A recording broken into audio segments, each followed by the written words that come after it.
Test, test.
Good evening, and calling this public hearing to order.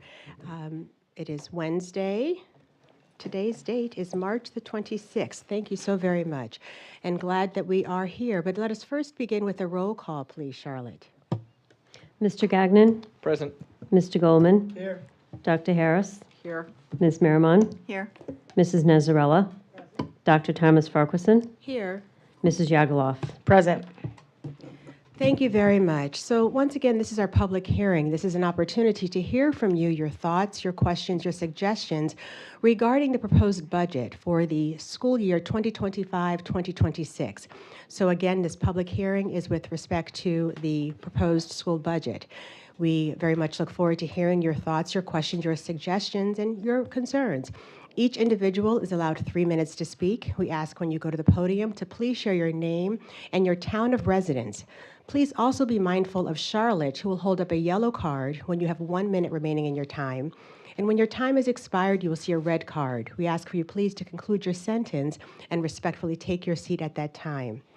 Be mindful that we are attentively listening to what is being shared. However, it is policy that we do not respond to comments as they are being made. We do have a list here, and I have to say it's good to see a full house here. And so with that, we have a list here. I will start by those who have signed up on the list. And once we've gone through the list, we'll open it up to anyone who may not have had an opportunity to sign up.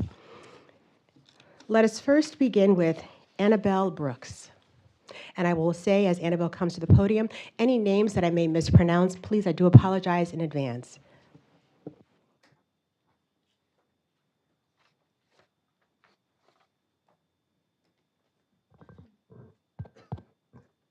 Hi, my name is Annabelle, and I'm here to speak about the proposed budget cuts for the Quest program. I have been a Quest student for 5 years, and it is my favorite part of my school day. It has always been a place for creativity and a safe place to be yourself. A big part of this has been the teachers. My Quest teachers, Ms. Hadlock and Mr. Lee, have been supportive and kind throughout my years in the Quest program. They make time to focus on individual students and have always made me feel like my ideas and feelings matter. They also give students the opportunity to participate in special programs like Odyssey of the Mind and National History Day. Mr. Lee and Ms. Hadlock even put in many hours after school to work individually with students on their Quest projects. Just last weekend, I participated in Regional History Day. Mr. Lee was there the entire day to support students and help out. 6 Sedgwick Quest students got first and second place in their categories and will be moving on to the state competition, and we couldn't have done it without Mr. Lee. Quest teachers are already spread across 14 schools, and by cutting the Quest program budget to only 8 full-time employees, they will be stretched even thinner. This will mean that amazing teachers like Ms. Hadlock and Mr. Lee will have less time and resources to continue the wonderful work they do, making sure each student has a place to feel supportive and be created. Thank you. Next, we have Lizzie Brooks.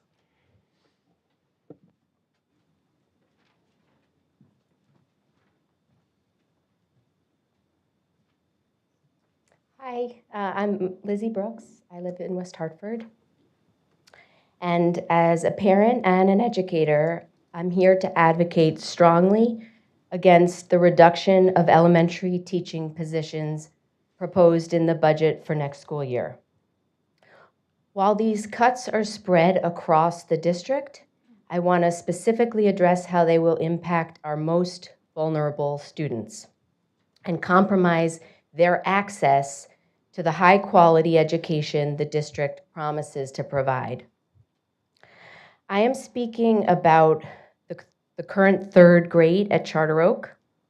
There are currently 4 sections of up to 19 students, and next year the proposal is to condense those 4 sections into 3 sections of up to 25 students, an increase of nearly 1/3 of the current class size.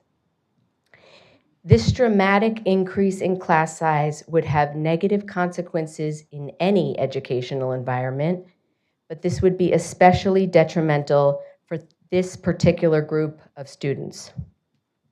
According to assessment data, the current 3rd grade has sadly not made the same academic gains as other grade levels at the school, with a significantly higher number of students who are below grade level in both reading and math.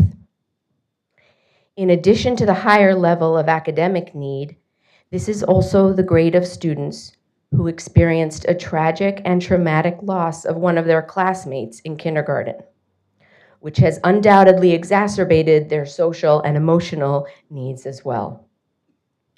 Just a few months ago, Principal Rivera shared the school's plan to provide extra support and intervention for this grade, which continues to struggle. This was before we learned about the current budget proposal. Significantly increasing their class sizes will make it far more difficult for their 4th grade teachers to address the high level of student need, and will set these students up for failure and set teachers up for burnout. In the proposed budget, the school board takes pride in demonstrating excellent educational outcomes despite spending less per student than most other towns in Connecticut. And yet, there is evidence that not all of our students are achieving these outcomes, and the board is proposing cutting funds precisely where they are needed most. This is not equitable. Our students need more, and they deserve better. Thank you. Next, we have Steph Dominello.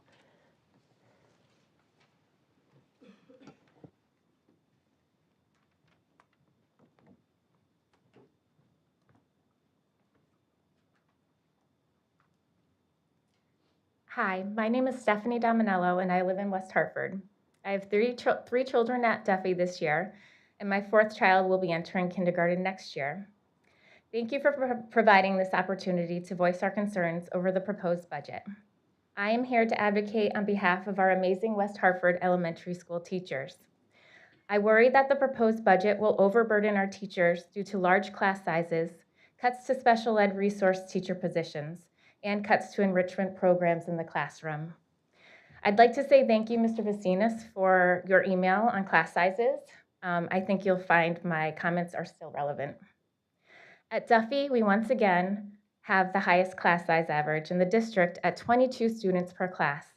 Duffy will have 16 more students next year with one less class section. District-wide, class sizes will be as high as 27 students per class in several schools. Currently, Duffy, Morley, Webster Hill, and Whiting Lane all have class sizes of 25 to 26 students per class. As you make considerations for the budget, I wonder, have you visited any of these classrooms? Have you spoken to the teachers and students in these classes to hear about the challenges that they face every day? At the first budget workshop meeting, a board member asked what the district guidelines were for class sizes in neighboring towns. I was only able to find the class size guidelines for Farmington, but they use a teacher to student ratio of 1 to 19.5 to create class sizes for grades K to 4 and 1 to 20 for grades 5 to 6. In West Hartford, we use 1 to 23 for grades K to 3 and 1 to 27 for grades 4 to 5. I also took a quick look at class size data in Avon, Farmington, Simsbury, and Bloomfield at the elementary level. In these 4 districts, the largest class size was 25 students per class in Simsbury in just one class. I worry that large class sizes will overburden our West Hartford classroom teachers. While I am glad to see additional positions for the IA program in town, I am disappointed to see that this comes at the expense of our elementary special ed resource teachers, where there will be 2 positions cut. The special ed resource teachers support both students with accommodations and their regular ed teachers. I worry that these cuts to special ed will overburden our classroom teachers. Similarly, I'm disappointed to see cuts to our Quest enrichment program. Our Quest teachers provide enrichment to the regular classrooms and provide accelerated learning to our gifted students. In the first budget workshop, it was explained that the cut Quests were simply efficiencies in scheduling that will provide savings, which means that Quest teachers will no longer provide enrichment to the regular classrooms. Instead, and I quote, teachers will be given the tools to provide enrichment themselves. I worry that these cuts to enrichment programs will overburden our wonderful classroom teachers. I know that you have many factors to consider when creating and improving the budget. I feel that investing in smaller class sizes with proper teacher support in place is most beneficial to our school community. Thank you. Thank you. Next, we have Sonia, last initial C.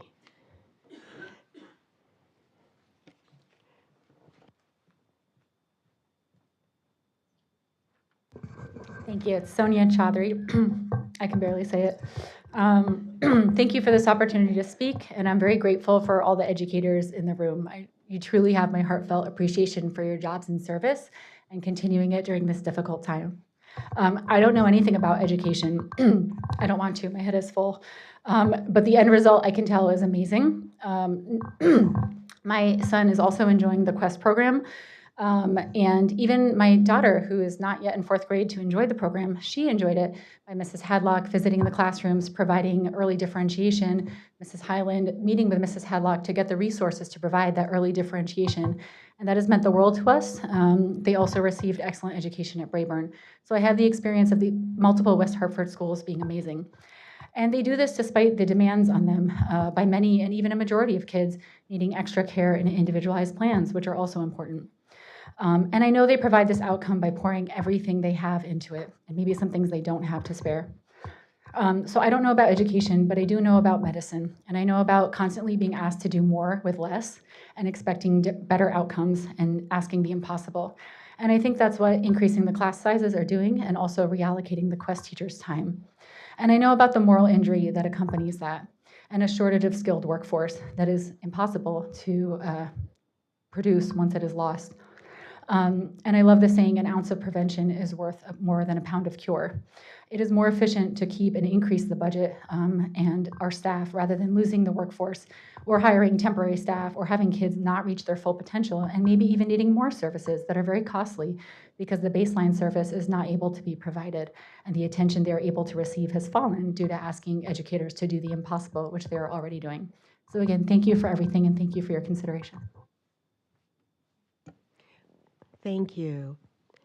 Next, we have Mary Hope, Rutherford.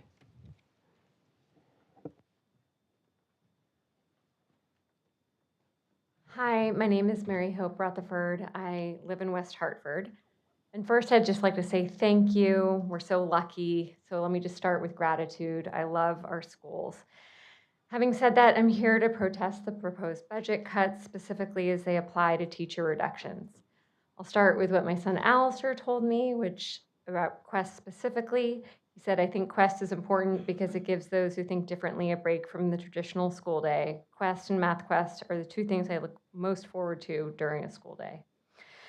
Quest, as we know, is about equity, giving our kids an equal opportunity to learn, and just as importantly, an equal opportunity to love learning and love school. By the end of third grade, Alistair was mysteriously sick every Friday. He was bored. I would get a call from the nurse. It was fresh out of COVID. We were being extra cautious, which meant Alistair, because he's good at feigning illness, came home sick every Friday. That ended in fourth grade when he was able to really start engaging and loving school the way he does. As I said, we've been really lucky. So my daughter went through Morley too. Thank you, Mr. Cleary. And I've stood here before to thank you about the first-rate social emotional education curriculum. I continue to thank you for that. These budget cuts make me worry that the tide is turning. Right when we in Connecticut need to feel reassured that we will stick to our values, remain strong, and resist a federal anti-education tide, these cuts threaten what makes us us.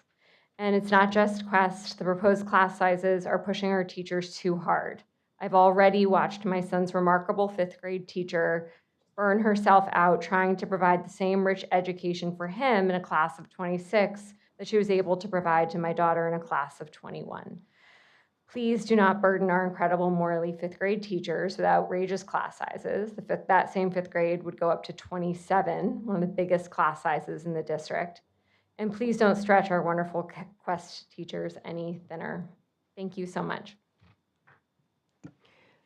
Thank you. Next, we have Sophia Khan and Grave. I believe it's a duo coming up. But with respect to two individuals, you each have 3 minutes.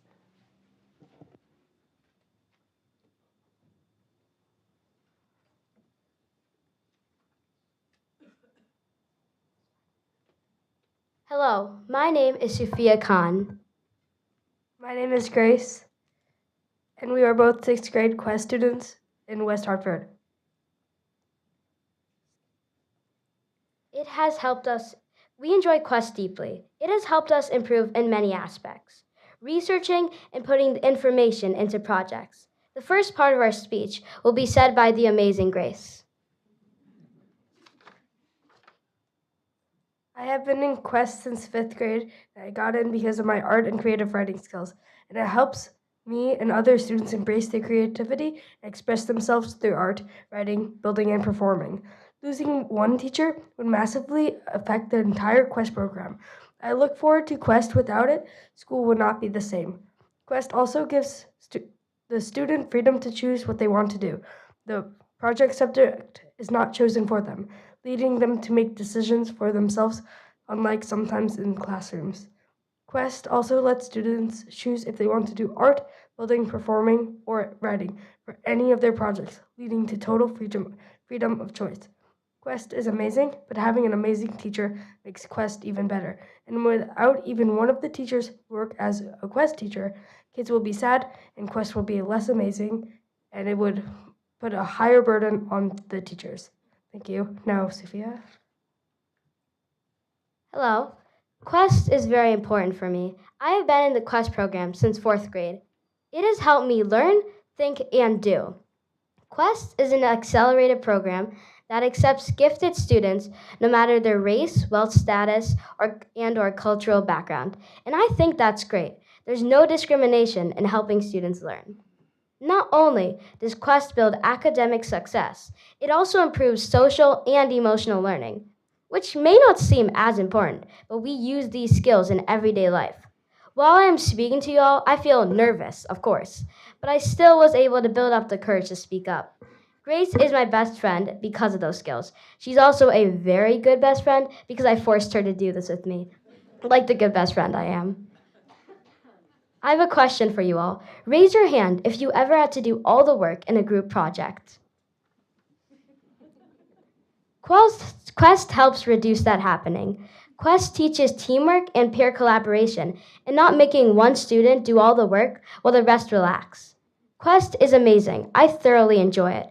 I have Quest on Mondays and Tuesdays. Raise your hand if you absolutely despise Mondays.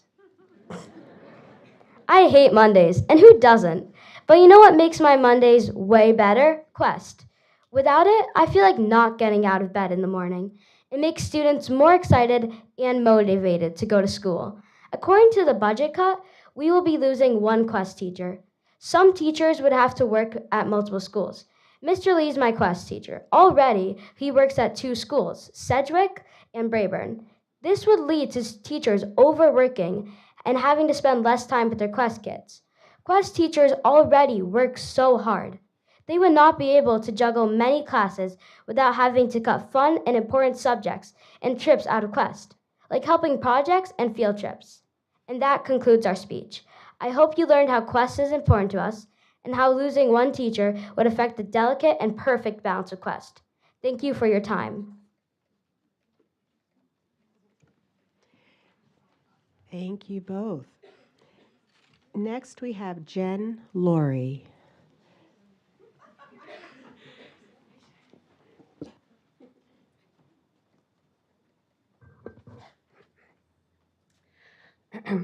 My name is Jennifer Long, and my children attend Morley Elementary School.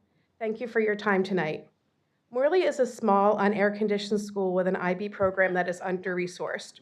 As a longtime room parent, I've had a chance to spend time in the school and witness how the disruptive behaviors of this population has impacted the morale of students who have to have regular, problematic, and sometimes dangerous behavior normalized. The strength of Morley is that it attempts to create a sense of community, and I fully appreciate and support the need for this program. However, it only takes a few students with significant behavioral needs to disrupt the learning of an entire class. 27 students per class for our 5th graders in an IB school is unacceptable. Also, it is just this year that Morley is finally integrating the science of reading into the curriculum. And as a professor of reading and rhetoric for over 20 years, the optics for me are that this integration is happening at a glacial pace and that the whole language approach is very much the default in everyday practice. Through the sight word times spelling tests that our kids still have to endure, to the mountains of just right text that are not decodable, these are just 2 examples of the practices which are the exact opposite of the science of reading. Your own State Department of Education's Office of Dyslexia and Reading Disabilities has been telling you for years that underprepared readers who do not have their dyslexia remediated by 9 years old will have lifelong fluency problems. I share this because it's precisely the 4th and 5th grade teachers who are pulling the weight of integrating the science of reading at Morley, and they are the ones getting punished with these proposed giant class sizes. It is profoundly unacceptable that in an IB school with many underprepared readers, that you are having our students move into tight classrooms with 27 students when sister schools who do not have to grapple with the IB programs get smaller class sizes. I have a high-performing 5th grader in a class of 25 at Morley. She is highly intrinsically motivated to learn, but she is miserable in her classroom. She states that she can't hear herself think and that she feels miserable because of the crowding. I can't imagine what will happen when my profoundly disabled 3rd grader gets into a classroom of 27. Please give Morley students and teachers a break and provide them with class sizes comparable to the classes of the other schools in our district. Thank you. Thank you. Next, we have Michelle J.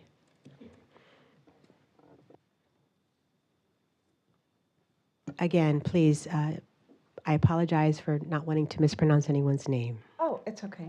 Hi, my name is, whoa, I was going to make a joke, but I won't do that. My name is Michelle Janowitz, and I am a resident of West Hartford. I'm a horrible public speaker, so I'm going to make this really short. I really came to support my opposition to stretching teachers thin with the proposed budget and also cutting the Quest program, which my daughter, who's in 4th grade at Morley, takes advantage of. I'm sad to know that next year in 5th grade, she's going to have to be in a class of 27, and she's also facing a Quest program that's already obviously stretched thin. This year, her class size is pretty small. I think it's under 20, and she seems to be learning and growing. And, you know, again, I'm just worried what that's going to look like in 5th grade if she's in a class of 27 during a really critical time, making that transition from elementary to middle school. Again, I think everyone, all the children that have spoke, they've been so impressive, and the adults before me. This is barely eloquent, but I basically just wanted to come and show support that I'm in opposition of the cuts to the schools.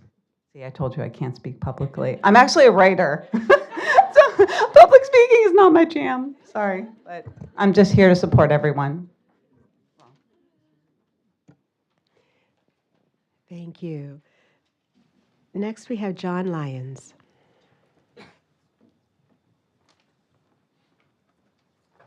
Thank you, John Lyons, West Hartford, Connecticut. I don't want to give the street address, huh?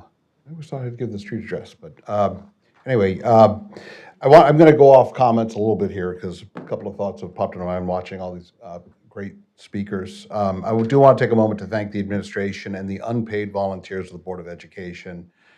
These are unprecedented times with the end of ARPA funding.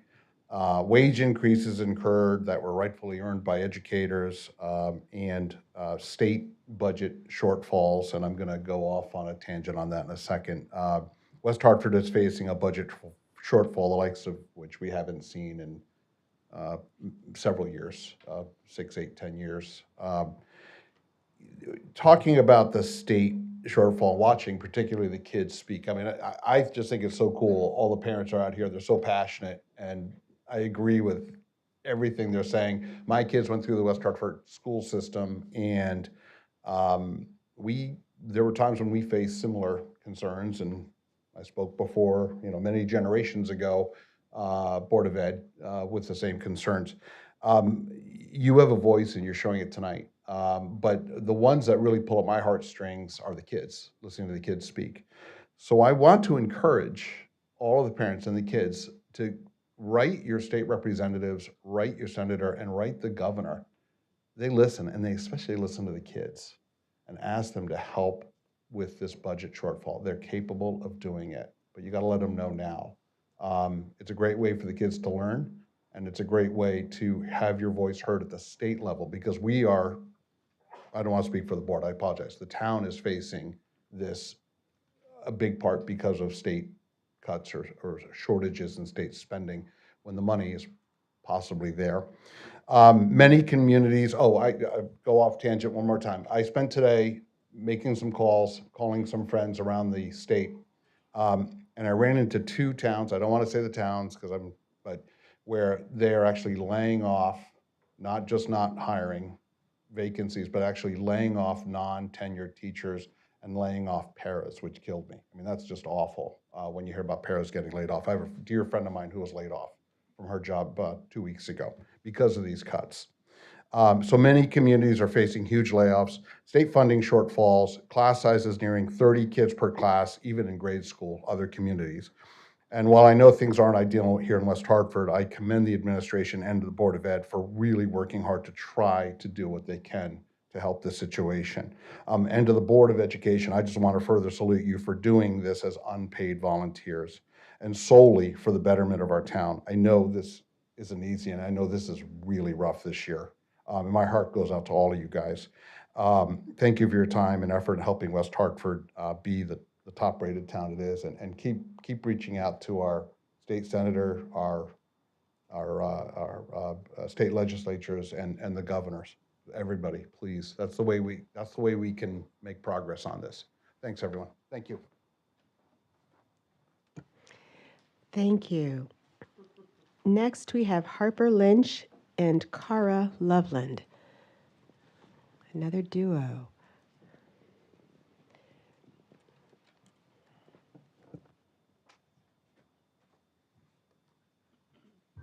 Hi, my name is Kara, and I live in West Hartford and go to Sedgwick Middle School.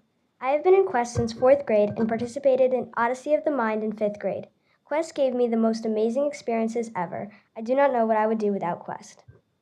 Hi, my name is Harper, and I live in West Hartford and go to Sedgwick Middle School. I've also been in Quest since 4th grade. Along with being an OM World Finalist in 5th grade, Quest has been the most fun I've had through school in a long time. And we're here to talk about what Quest means to us. Raise your hand if you have ever wanted to put your head on your desk or table in class and just fall asleep.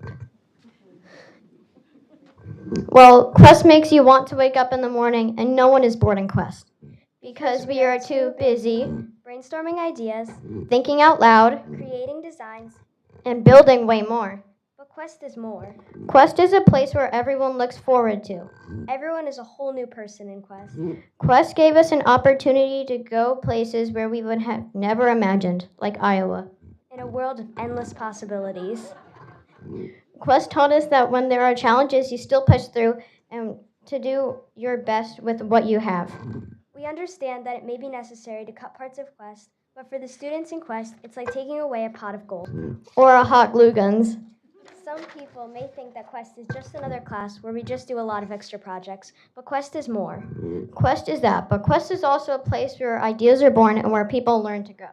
We both went to Iowa with other Quest kids. Quest gave us the opportunity to get 5th in the world of an Odyssey of the Mind Project 1 competition. But that also gave us the opportunity to trade state pins with kids from around the world. In the closing ceremony, it felt like we won 5th in the Olympics. Quest gave us so much, so we want to give back. Quest is more than anyone knows. Quest is bigger than the universe. Quest is probably what gets me out of bed in the morning. My motive in the morning is Quest. Why did I eat that giant pint of Ben & Jerry's last night? I don't know, but at least I have Quest ninth period.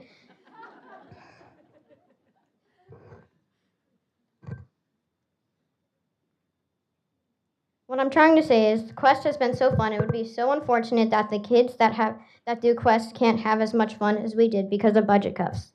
That's why me and Kara will do anything to keep Quest, even if that means my bowl of ice cream at home is melting. Quest is my life. Just this Monday, I ran to the bus through the rain trying to keep my Quest project dry. I love Quest. Quest has taught me perseverance to keep going when things are hard and try my best. I have been learning those things since before school, but Quest has given me the real-world opportunity of those things. I have learned so much from Quest, and so I will not give up on making sure I have Quest all of middle school. Quest makes me look forward to Learning Lab, and I want to stay in the Quest room forever. Please think about this. And understand, Quest is more. In simple words, in our words, Quest is our purpose in life and what we live for. Thank you both. Next, we have Chris Husband.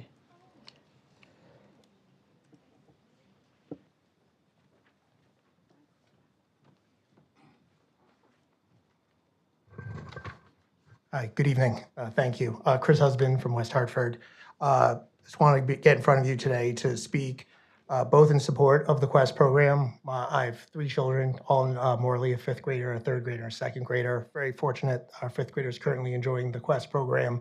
And like the girls just said, that I truly believe that is what gets him out of bed in the morning outside of maybe lunch and PE. So giving him that opportunity was met with Ms. Hadlock at a minimum 2 days a week to really kind of unlock his brain and how his brain operates is really rewarding to see. It's something that we don't take lightly. Like other parents have said, there have been times in the past when it is difficult to get him kind of out of bed and get going. And getting into the Math Quest program here in 5th grade has been extremely rewarding, for him, and I think has really helped him grow in other parts of his learning that maybe weren't necessarily Quest related, but kind of unlocked his brain and frankly unlocked his energy.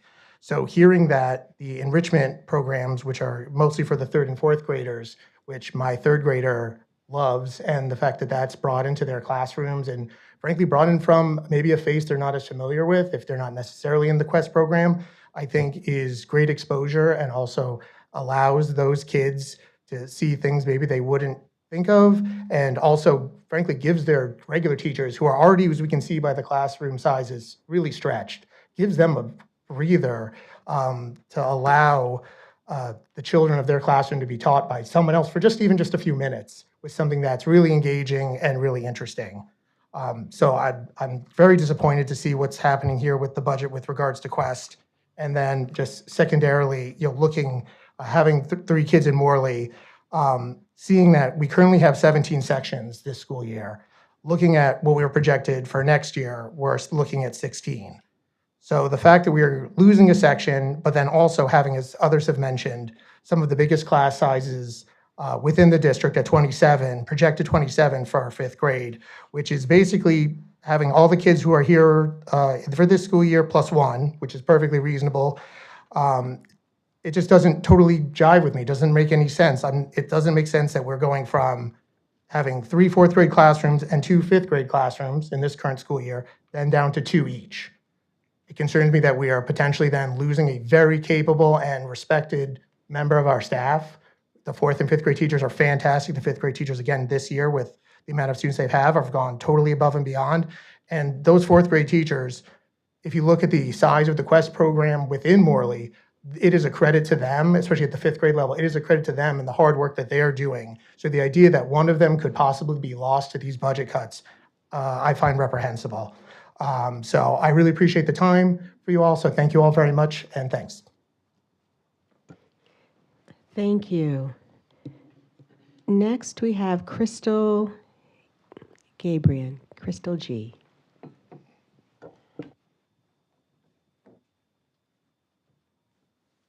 That was a great attempt at my last name. Thank you. My name is Crystal Gabriel. I'm a Duffy mom. I did not prepare statements for tonight. I actually thought I was signing in, but I was signing up, so I'm just going to use that as an opportunity to share my point of view. I did send an email to the Board of Education and Paul. And a side note, you were my husband's math teacher in high school, Eric Gabriel, and he said you were the best he's ever had. I echo everything that was said before me.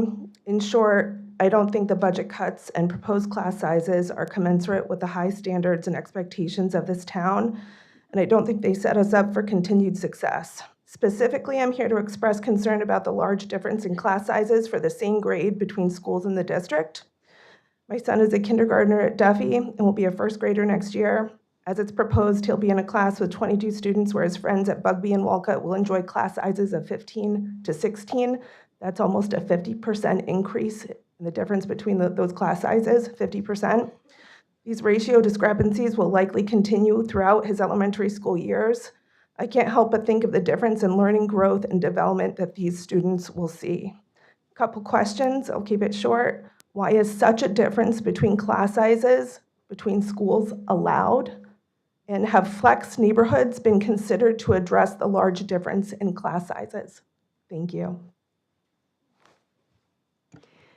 Thank you. Next, we have Sagar Patel. Hello, good evening. My name is Sagar Patel. I had some prepared remarks, but I think a lot of us have spoke on behalf of Quest, and that was my goal. So I think a lot of points have already been mentioned, so I'll mention something that maybe has not been, and it kind of may help us put some of these things in perspective. So I'm a physician, I'm a psychiatrist, I'm an addiction medicine specialist. I work for the state of Connecticut, and I'm also a Quest parent, and I'm pretty proud of that. So the one perspective that I want to mention is that when we look at gifted and talented folks, if you could do a function fMRI, meaning if you could scan their brains, you would see that the neurons fire in a different pattern, in a pattern that may be different than the norm. And it's important that we address this type of functioning. So we address their needs.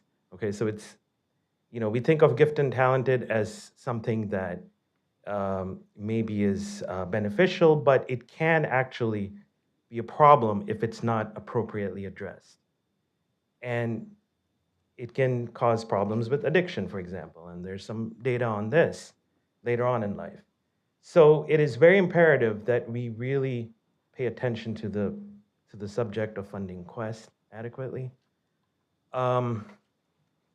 It's kind of like if you don't use it, you lose it. But in this case, you may end up picking different habits or different other things. So, this is a quite an important topic. West Hartford is known for its schools. I'm a big believer in public education, and I think, hopefully we're able to fund Quest at the level that it really needs to be funded at. Thank you very much, and thank you, board, for being here, and thank you for the West Hartford community for being here as well. Thank you. Next, we have Melissa Morales.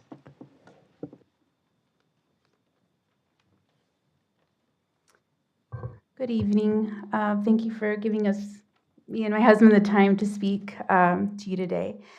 So my name is Dr. Melissa Morales, and I'm a Morley parent and a parent of a Quest student. And I became aware that recent budget cuts may affect the Quest program.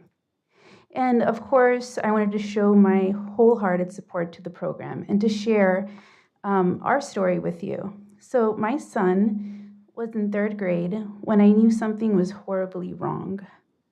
He no longer wanted to go to school. He was no longer wanting to complete his math homework. He was making careless mistakes on his assignments in school.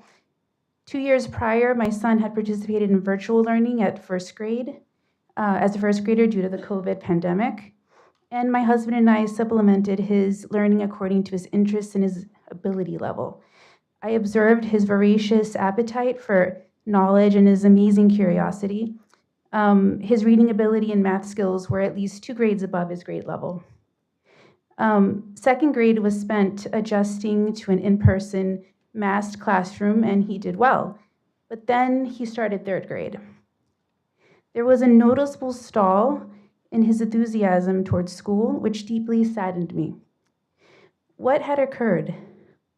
After speaking with my son and his teacher, we determined that he was simply not being challenged to meet his skills and ability level. It was difficult for him to hold interest on an assignment that was 2 grade levels below his level. He spent a lot of time reading on his own because he finished so much before everybody else. And he felt disconnected with his classmates. His teacher, although great, simply did not have the resources to create and teach a parallel curriculum for my son. She did, however, have one tool in her toolbox. She was able to nominate my son for the Quest program.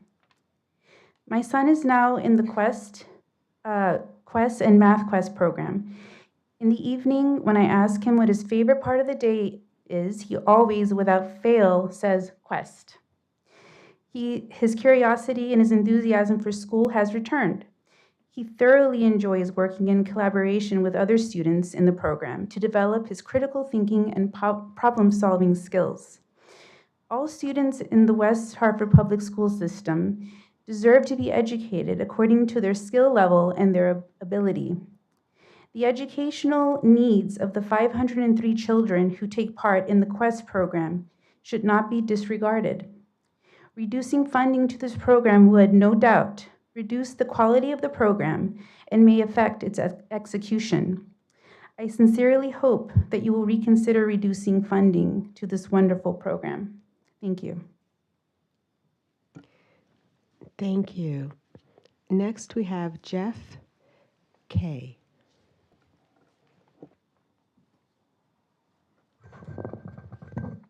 Jeff Kivlin, West Hartford. Here tonight to speak about class sizes, budget cuts, the whole works. We were here last year fighting for a lot of these same issues. Not much happened. 1 or 2 sections added here or there, but still cuts. We're back here this year again, facing the same obstacles. But it's getting worse, and it's got to stop. I graduated from Hall. My wife graduated from Hall. Not going to list the years because it was many eons ago. But West Hartford and everything that we all love about West Hartford was built on this education system. years and years in history of how great of a school system West Hartford was. It's why a lot of people left college, started their professional careers, and moved back to West Hartford to raise a family. Firsthand knowledge. When my wife finished her residency and fellowship, she could have gotten a job anywhere in this country. We have family in Connecticut. We said, let's go back to Connecticut. We could have chosen any of the surrounding towns, not a problem. But we wanted West Hartford for our family. These class sizes, Duffy, 22 kindergartners next year in a class. 5-year-olds, 22 of them. I challenge any of you, if you think that's appropriate, to spend a week, not as a para, not as a teacher assistant, but as the teacher in that classroom, and see how much hair you have left at the end of that week. I speak firsthand. My son wanted to do chess last year as a kindergartner. We went to the little after-school library, and there was about 15 kids ranging from kindergarten to 5th grade. My wife went first. She's a surgeon. She can handle stress, life and death. When she walked out, she would not talk to me for 3 hours, locked herself in our bedroom, and said, I cannot deal with people. And that was just 15 of them across all the ages. 22 kindergartners is not acceptable. It's not what we pay our taxes for in West Hartford. I understand we're facing unprecedented times and budget shortfalls. John brought up a great point. Write your state legislators. Challenge them. Millions of dollars are being left off the table for West Hartford every year during a time of budget surpluses in the billions of dollars at the state level. Why are we not being reimbursed? And that is the direct result of our state legislators. Challenge them. Change your vote if you need to. Primary them, whatever. But they owe us a lot of money. Also, at the town level, you guys are here to try and do the best that you can for our children, for education. There are limitations money-wise, absolutely, but ask for a little more. If we're gonna pay an extra 7.35% in taxes next year, we might as well go to 7.5 and get what we all really want. It's pennies. And when we're speaking of pennies, every dollar that we spend today to actually educate our children properly is $4 saved trying to remediate kids that did not learn. It costs 4 times more to catch them up at grade 4 than in grade 1. Thank you. Thank you. Next, we have Loretta.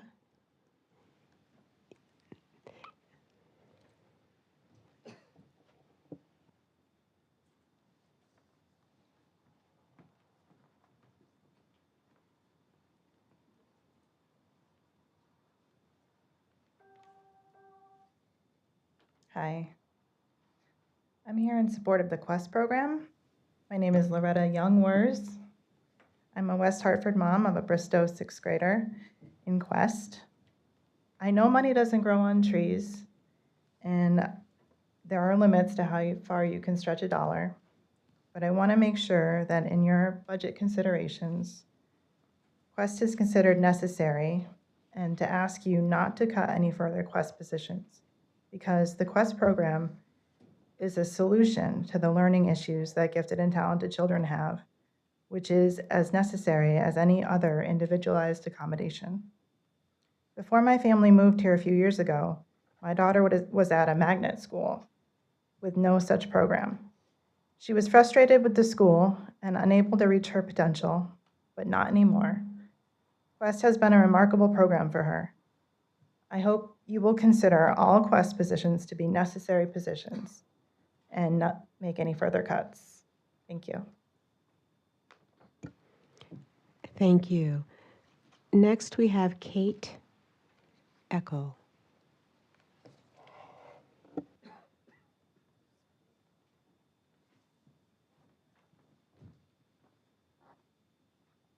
Hi, good evening. Kate Eichel, West Hartford resident and parent of 3 children in the West Hartford Public Schools.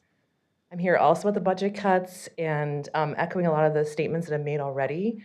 I particularly want to highlight the impact of cuts at Charter Oak School. As my friend and fellow parent at Charter Oak, Lizzie mentioned, the current 3rd graders who will be moving to 4th grade next year will be having a major increase in their class size, and the highest one at Charter Oak School for a class that's already undergone the trauma of losing a classmate and had the academic challenges that Lizzie outlined. I further notice other cuts at Charter Oak, including the loss of a 5th grade teacher and 5th grade teachers as Charter Oak parents know, have an extra burden to take on with exhibition, and the pre-K Mandarin teacher, all cutting away at the essence of Charter Oak and the magnet program. We have been magnet parents for nearly 9 years and know it's an important part of our cultural fabric here in the community. But taking away supports from Charter Oak and Smith, which have the highest number of free reduced price lunch children in the district, threatens to damage that magnet program and its impact in the school. Finally, I'm also a Quest parent, and I want to speak directly about the cuts in Quest and the comments that were made at the last workshop about the loss of Quest enrichment in the elementary school program, and aside from the actual Quest program. We had our full-time Quest teacher, Ms. Hadlock, cut 2 years ago, and we know that that did not work as intended. The extra enrichment that the teachers were supposed to provide was not done consistently, and it's no wonder. They have many other needs to make. And the needs and enrichment that the Quest teacher provided were essential and really brought the class together. I would say, observing the children in Quest, it's not just all the great things that you've heard tonight, but I just want to highlight that the idea of children learning to identify their own strengths and work together in projects is essential. Working with peers who may think different from you is a strength that we need to amplify in our schools and society and not diminish. Finally, I just have a question and a comment about Bristow. As yesterday I learned that the assistant principal at Bristow is also a position that may be eliminated next year, and I am shocked to find out that there will be a middle school without any assistant principal and that leadership. That's not true? Okay, that was a question that came up about it. But anyway, those are my 2 points about please remember the needs of Charter Oak and magnet families, or magnet students, and also the Quest program. Thank you. Thank you. Next, we have Gary Brown. Hi, thank you very much. I had the opportunity to speak last week about Quest, and I'll see my time. Thank you. Next, we have Arman Patel. Hello, I am Arman Patel. I am the disinterested bright child that my parents were talking about. So I am speaking on behalf of Quest. I have found out that you are cutting the funds for the Quest program, and I wanted to share with you why you should reconsider that action. I was delighted when in May of 3rd grade I got my letter inviting me to Quest. Since then, I have been filled with so much fun and joy. Not only that, but I've also learned many things. I'm in 5th grade, and so when I graduate, I will miss Miss Hadlock very much. She has taught me many things, like expanding my vocabulary and writing with passion, like I'm doing right now. Now, she has taught me advanced math and Math Quest, and if you decided to cut the funding, many bright kids will not have so much of a chance to be nurtured. Thank you.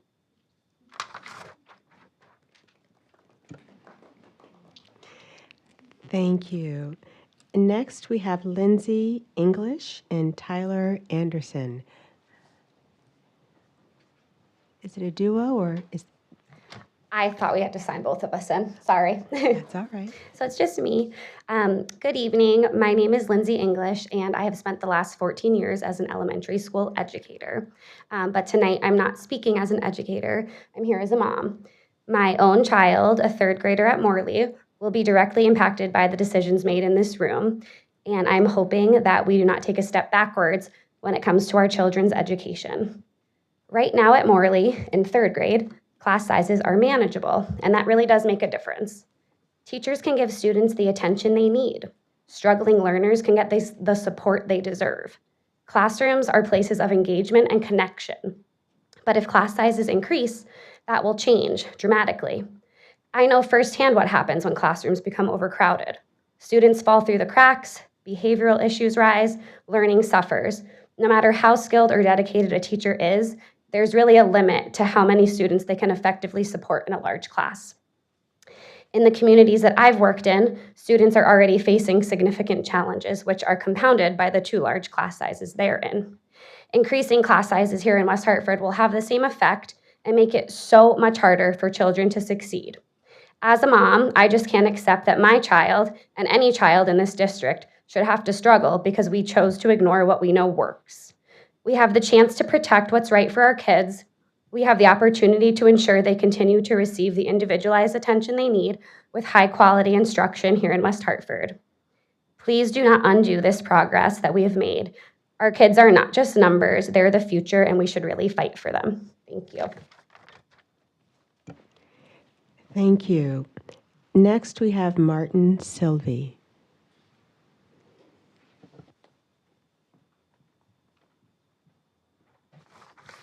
Hi, my name is Martine and I'm a 5th grader at Norfelt School.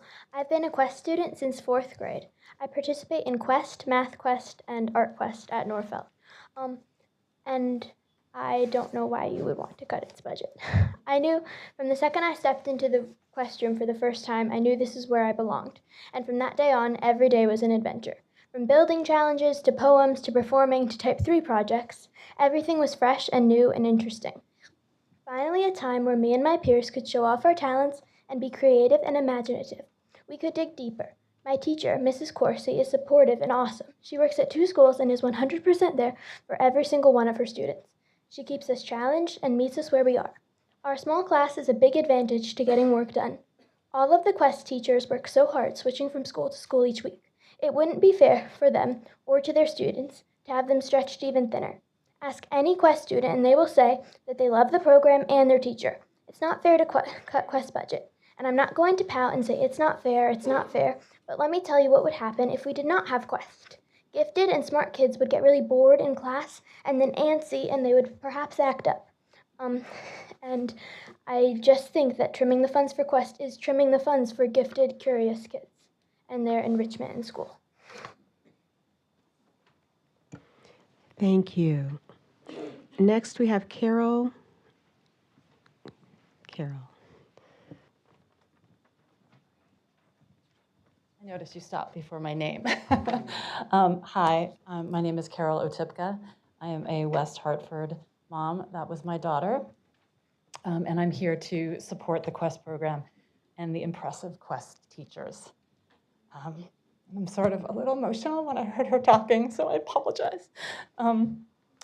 My daughter is a 5th grader at Norfeld. She's in Quest, Math Quest, and Art Quest, and I'm so proud of everything that she's done over the last 2 years. She absolutely loves her Quest classes, and it has entirely enriched her experience of school. She's different on the days that she has Quest or Math Quest. She's excited, she's upbeat, she's enthusiastic, and she looks forward to the school day knowing it'll hold something special. She's always prepared because she knows how fleeting her Quest class time is. She will only get sick on a Wednesday because there is no Quest happening that day. Being in Quest has allowed her to move at a faster pace, one way more appropriate for her brain, and it gives her a place where she can absorb quickly, think critically, expand creatively, and explore new avenues. It has literally opened up her world. She can get bored by the multi-day repetition in regular class. This spring, her participation in Type 3 projects has absolutely lit her up. She gets home in the evening, and without any prompting, she turns on her computer. She gets to work on her group project. She is so dedicated to making this project a big success for all of the kids involved. This type of ongoing, open-ended collaborative work has been a positive change for her and an absolutely vital source of confidence, which is particularly important for a girl heading into middle school next year. The small Quest class size has created connections with her other classmates and has bonded them on the days when they do their Quest work independently, yet together in the regular class. Most importantly, this more intimate setting has created a really unique connection with her teacher, Mrs. Corsi. She is Martine's safe person and her primary trusted adult in her school.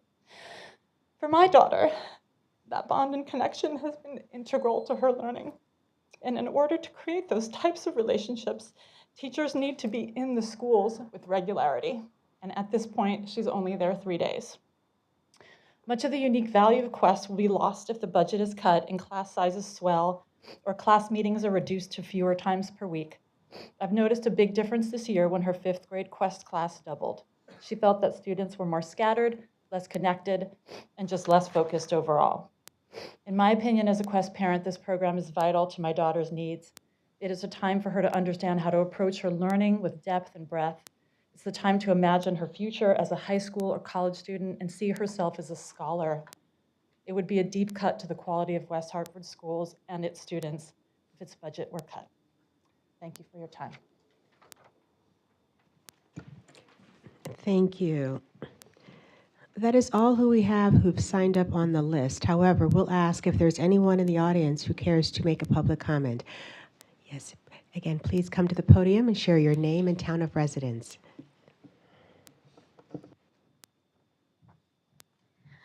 Good evening. My name is Paula Veralicon. I am a resident of West Hartford, and I am here as a parent of 2 children at Brayburn Elementary School.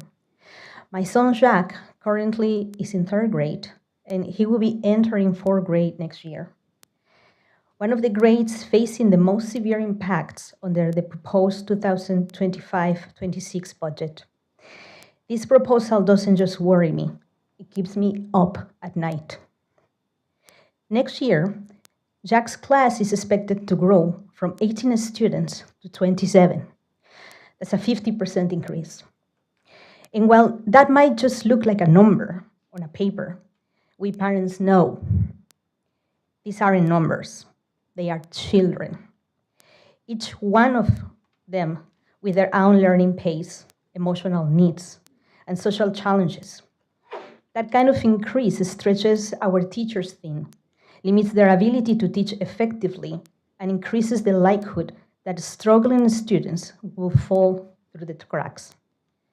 At Brayburn, the situation is even more complex. We are one of only 2 elementary schools in the district that houses the intensive behavioral support program. Since kindergarten, Jack has had at least 1 classmate in that program every year. In 1st grade, a desk was thrown across the room during several classes. This year, police have already been called twice due to crisis involving a 5th grader. And sincerely, every Brayburn family I know has a story like this. It comes with the territory of having such an important and needed program in our school and our district. But that's exactly why this budget, with its teacher cuts and ballooning class sizes, is not just counterintuitive, it's unacceptable and even dangerous for the kids. We cannot support students with intensive behavioral needs, or any student for that matter, in overcrowded classrooms with shrinking resources. Inclusion without support is not inclusion. It's failure waiting to happen, and it affects everyone. I urge you to reject this version of the budget. Protect the quality, safety, and equity across all our schools. Please reconsider these harmful cuts and prioritize what happens inside the classroom, where it matters the most. Thank you for your time. Thank you.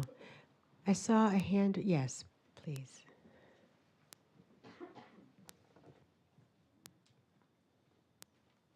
My name is Graham. I've been in Quest since 4th grade, and I'm new to Math Quest this year. I'm in 5th grade. The moment I walked into the Quest room, I felt that I belonged there, and without Quest, I would feel like something was missing. And my average class, 5th grade class, has 26 kids, and it's the biggest class I think in the district. Not in the West Hartford Public Schools. I think it has pretty sure it has the biggest class. Having more kids, I can't imagine that. It's already really chaotic as it is, and Quest gives me a way to escape that, and imagining a future without with people who could be in Quest but wouldn't have a chance to do that because of the budget loss. I can't imagine. It makes me sad to imagine that. Thank you. Thank you. Is there any? I saw a hand in the middle and then on the right, to my right, but in the middle, please. Yes, I saw your hand first. Yes, sir.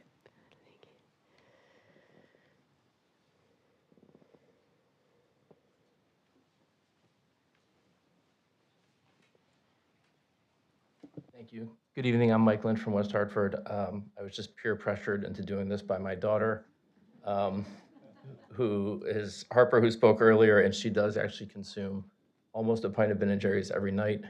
I have no idea where it goes. You cannot do that when you're 47 years old. Just take note of that. So I thank you for the time. I just want to touch on a couple of things tonight. First, I want to say how proud I am to be a member of this community, having come here tonight. I've never been to a public hearing here. I think that's probably shame on me.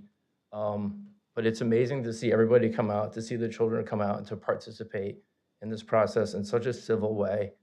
And really as a community that it's like really touching to me. So thank you for everybody who came out to do that.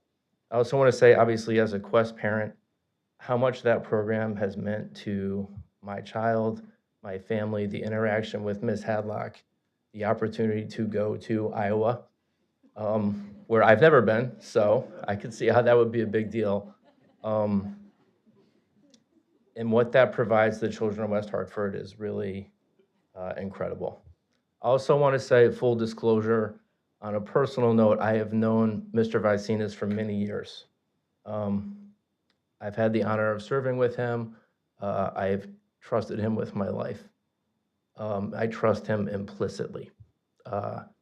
I know in my soul and in my heart that he has the best interests of this town and the best interests of his kids forefront, and the teachers that he leads and the staff forefront of his mind in everything that he does. So I just wanted to bring that out tonight because we've heard a lot of people with, I think, legitimate issues with this budget.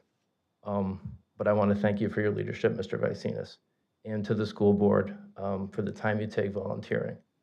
With that, I would say, please go back. You are stakeholders here. I understand the size of the budget, the school budget, and the overall town budget, but please go back and bring back what you heard here tonight. People who are willing to pay a little bit more. People who came to West Hartford specifically for the education. I used to live in Georgia. My property taxes were $900 a year. They are not $900 a year right now. My wife and I remind us of each other every morning, and we say, it's okay because of what we get here. But as I drive by apartment buildings being put up on every corner, I wonder, in this sort of false narrative of scarcity that we have with the state budget, that in the situation it's at, right, with the rainy day fund capped at the maximum amount allowed by statute, go back and let it be known we're here saying, don't take this away from our kids. Thank you.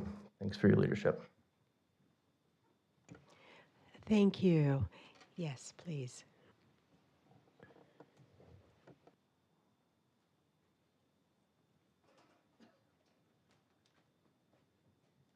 Hello, I'm Heather Bershino of West Hartford. I'm speaking tonight on behalf of hundreds of elementary school students and the teachers who are serving them, both of whom deserve to work in the safest, most effective environments possible. Those environments are more likely to occur with smaller class sizes.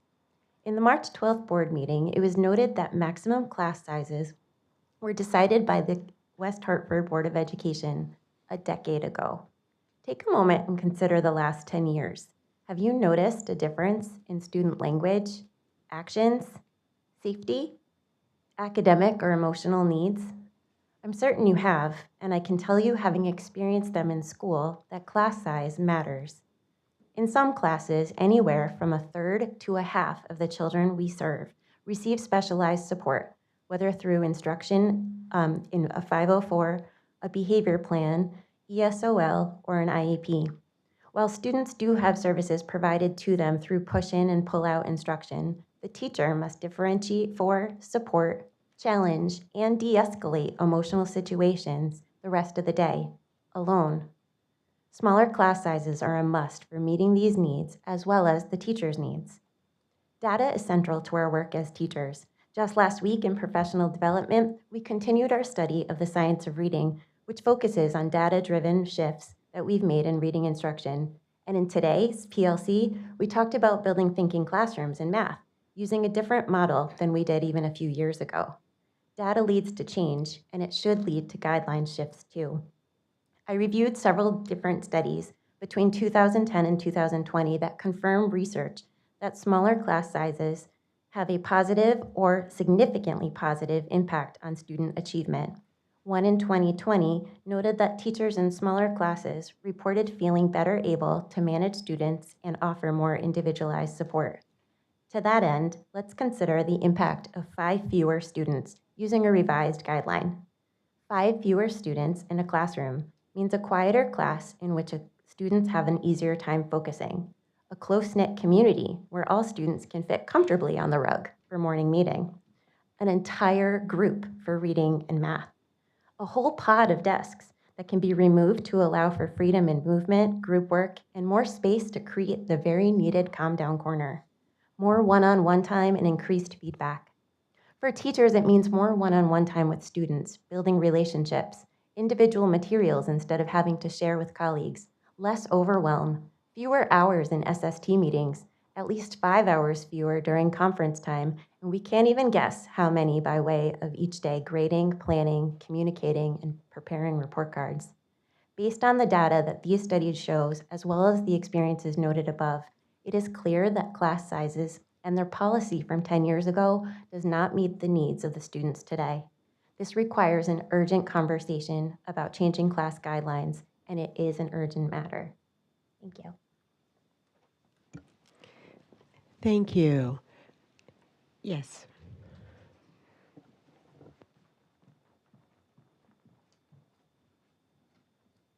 Hi, my name is Sam Warren. I live in West Hartford. I'm in 8th grade at Sedgwick, and I've been in Quest since 4th grade, including Math Quest. I see a lot of concerned parents and educators coming up to the stand and talking about how class sizes are going to increase very much, and I can't help but remember in 6th grade, in my accelerated math class, when I had 31 kids in my class, with a teacher who was put on maternity bed rest 1 month into the school year, and we had substitutes for the rest of the year who didn't teach us anything. So that is quite the jump from elementary school to middle school. I have a little brother who will go to Sedgwick next year. I worry for his ability to work with a larger class, stretched with a teacher who is stretched thinner than they already are. Although I will not be in Quest next year and in high school, my life has been impacted very positively by its curriculum, and I not only ask you, the school board, but implore you to change your decisions about the budget cuts, because not only will it impact kids' ability to learn and grow from the Quest program, but it will also hinder their ability to be able to express their individuality and creativity in class. Thank you. Thank you. Yes.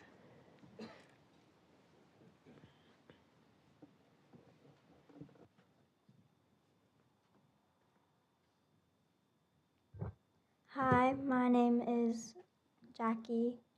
I go to Bristow, and I went to Charter Oak for my elementary school. The budget cuts for Quest is just not reasonable because I already know my Quest teacher, Miss Ripsick, right now. She spends her own money on supplies for us, and she spends a lot of money. And in Charter Oak, we had Miss Hadlock. She was split between us and Morley, and Miss Hardesty was also moved schools. It was really sad when Miss Hadlock was moved because we had her all the time, and we just didn't have her anymore. And I know the other day in Quest, almost all the kids in my Quest class were saying that they wanted to stay there for the rest of the day because we all love Quest, and it definitely gets us up in the morning, and we want to stay there. We want to go to Quest in the morning and stay there for the rest of the day. And in Quest, it's like we're all accepted and we can all speak our mind no matter what we think, as long as it's appropriate.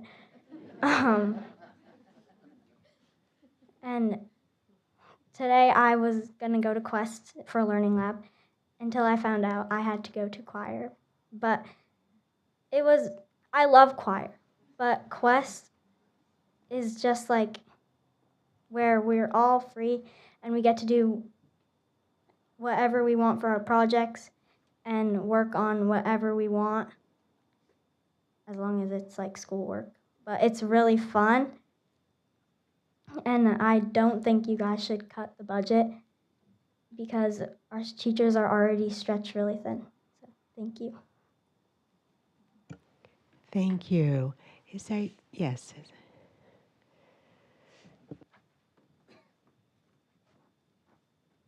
Hello, good evening. My name is Destiny Curry. I am a West Hartford mom.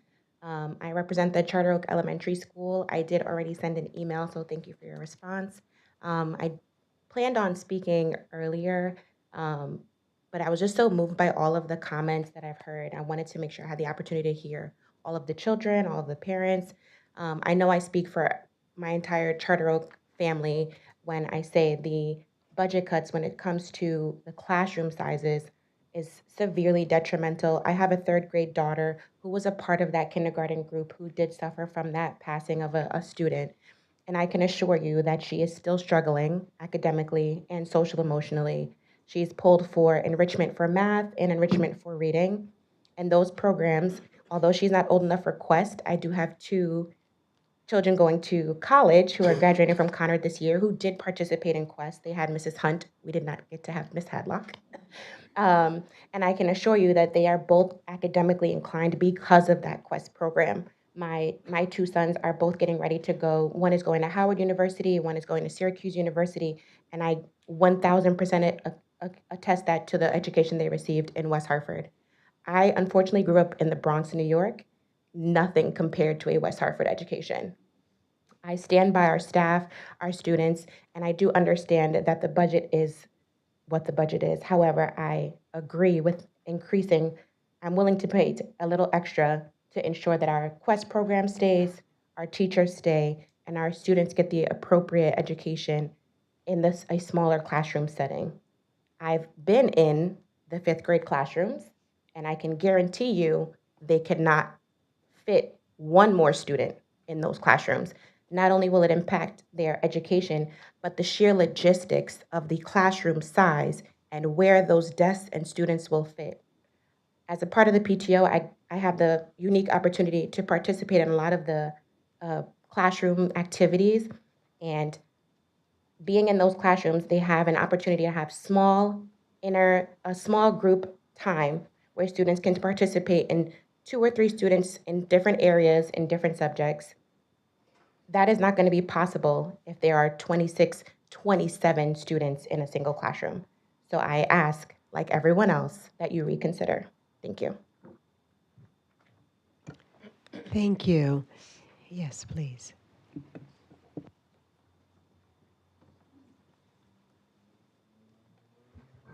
Thank you. I wasn't planning on speaking, but I just heard all of these parents and I felt the need to say something. I think it is always inappropriate to balance budgets on the backs of our children. And I think it's incumbent on this board to find a way to find the funds in some way or move money around. I don't know. I'm not exactly sure. I'm living my life. I'm not paying attention to the budget, of Connecticut's budgets, or what the shortfalls are. But I can tell you as a Conard alumni, my wife and I both graduated from Conard, and we moved back to West Hartford because we love the schools here. We really do think that West Hartford offers amazing education. Both my son and daughter, well, my daughter goes to Brayburn, and my son is in Sedgwick, where I met my wife. It's an amazing school system, and I don't think that budget cuts and education are 2 concepts that should ever be put together. Our children deserve the education that my wife and I received here. The quality of the teachers, the class sizes, they all matter.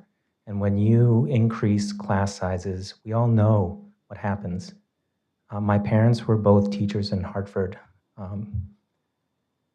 Just Connecticut, and I was a teacher in Arizona, and I've seen the difference in quality of education between these two states. Connecticut should not be balancing its budgets on the backs of our children. That's all I have to say. Also, I see some of my classmates here tonight. And I have also, I know a bunch of my classmates that have moved back here from places like New York City. The realtor, one of the realtors when I bought my house here was a classmate who was Oliver in the 6th grade musical. This is a special town and has a very, very beautiful education system, and I really hope that this budget will be reconsidered. If that means that we should write to our state senators, then I believe everyone in this room should do that, and I will be. Thank you. Your name, sir, please. Robert Camacho. Thank you. Thank you. Thank you. Yes, please. I guess I'm among, my name is Aaron Bolduck. I'm a West Hartford resident as well as a business owner in West Hartford. And I am obviously one of these people who wasn't planning on speaking, but compelled after hearing all this stuff. Some great, obviously the kids. I am a parent of a 4th grade Quest student at Norfolk. And I spoke briefly at one of the side meetings at like the community center in West Hartford. One of the things that really hits home, and I just want to mention a couple things about my son. The Gifted and Talented program to me is like kind of a weird name, right? A lot of these kids are gifted and talented in a lot of different ways. And I don't know that my son in particular falls into a bucket of somebody that you would consider gifted and talented. People tell me all the time how smart he is, but if you have a conversation with him, he's a little different, right? And I bring that up to say that if it weren't for Quest and if it weren't for the amazing school system and the teachers, I would say that he would potentially fall into, or even if we don't pay attention to him down the road, I think Mr. Patel or Dr. Patel may have mentioned this, he might fall into a different bucket that I thought I heard at that meeting a couple weeks ago is increasing dramatically, which is in the special needs area. So I find it really fascinating. I don't want to sit up here. I want to offer a potential solution instead of just, I don't know what goes on in the meetings that you guys have, but one of the things that I did notice in looking at the entire budget was an expense of about $9 million to outpatient or outplacement, I think it's called, right? So, and I do know with the help of, I don't know Dr. Patel, but I'll use him as an example, and some other people like my friend Matt Gallo, who owns Pinnacle Health, there are ways to not have outplacement and not spend $9 million going out of town, where we can make that number more of like $3 or $4 potentially million and take that $5 million and go back into a program like we're talking about here tonight. So I think that going back to the drawing board or maybe looking at some of the other ways that we could move money, as the last gentleman had just mentioned. Right. Thank you. Thank you. Is there anyone else who would like to make a comment? I'll ask a second time. Is there anyone else who would like to make a comment? And one last time. Is there anyone who would like to make a comment during this public hearing? All right, sorry.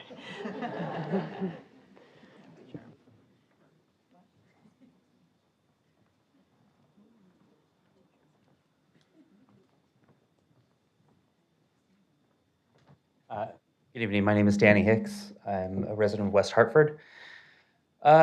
We moved here a few years ago because the schools were great, and my partner had grown up in West Hartford.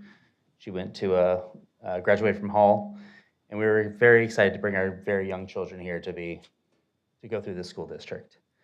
While we have encountered some really incredible educators, a couple of whom are here tonight, overall, we see a decline, we see a trend of declination in the system. and it's disturbing. You know, everyone in this room here is listening to the fact that we're going to pay more in taxes and we're going to receive less in education. And that's why we're here. You know, I didn't move here because there are 3 Starbucks. You know, I moved here because I want my children to get a better education than the one that I got. And I'm very disappointed to see that that may not be the case. Thank you. Thank you. Is there anyone who would like to make a public comment? Yes, please come to the podium.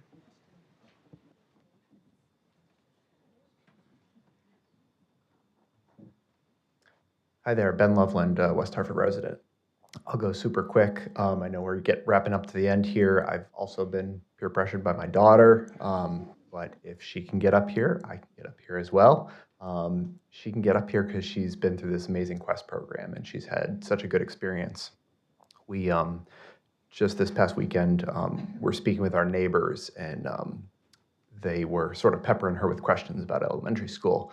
And all she could say was, all of her answers revolved around Quest. It was what a good experience it was, being able to go to Iowa. She just, you know, couldn't say enough about it. So that has really impacted her development and who she is, and I know it's going to keep carrying forward.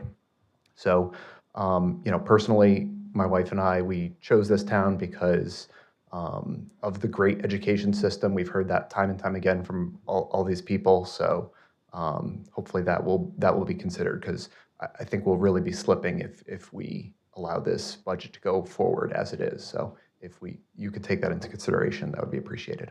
Thank you. Thank you. Is there anyone who would like to make a public comment? I'll ask a second time. Anyone who would like to make a public comment? And one last time, is there anyone who would like to make a public comment during this public hearing?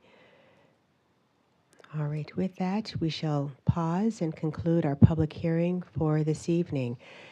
Before we transition to our board workshop number 2, and I will ask us to take a 5-minute recess before doing so, without objection, I want to say how proud, I'm going to speak for the team, so if I'm speaking out of turn, please let me know, how proud we are of all of you who have come here to speak up and speak out and advocate for our children. So that's a wide brush, proud of all of you. But now I'm going to use a narrower brush, and I'm looking at all of the young people who spoke, and want to say how proud we are of each and every one of you. The fact that you came up here and you spoke before all of these adults, you spoke before us, you advocated for yourself, and you did so with confidence and conviction. And I don't think the adults will disagree with me when I say there's some adults that have a difficult time doing that. But you did that, and you continue to make us proud of you and all that you do and all that we know that you will continue to do. So thank you so very much for coming here, speaking up, speaking out. We heard each and every one of you. Now I'll use a wider brush again. Again, all of you, thank you so very much for coming here, speaking up, speaking out. This concludes our public hearing. We'll take a 5-minute recess unless there's objection, and then we'll come back together to proceed to our workshop number 2.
All right, let us resume. Good evening once again. Now we will officially begin our board workshop number 2. We say number 2 because we had board workshop number 1, where each of you shared and presented more granular details of the budget. And so with that, you gave us a lot to think about, a lot to process, and we know questions were garnered from that discussion and have been shared, and we've received some preliminary responses. And so this is an opportunity for us to continue to ask questions and gain more insight into the process of how you all came to propose what you have proposed.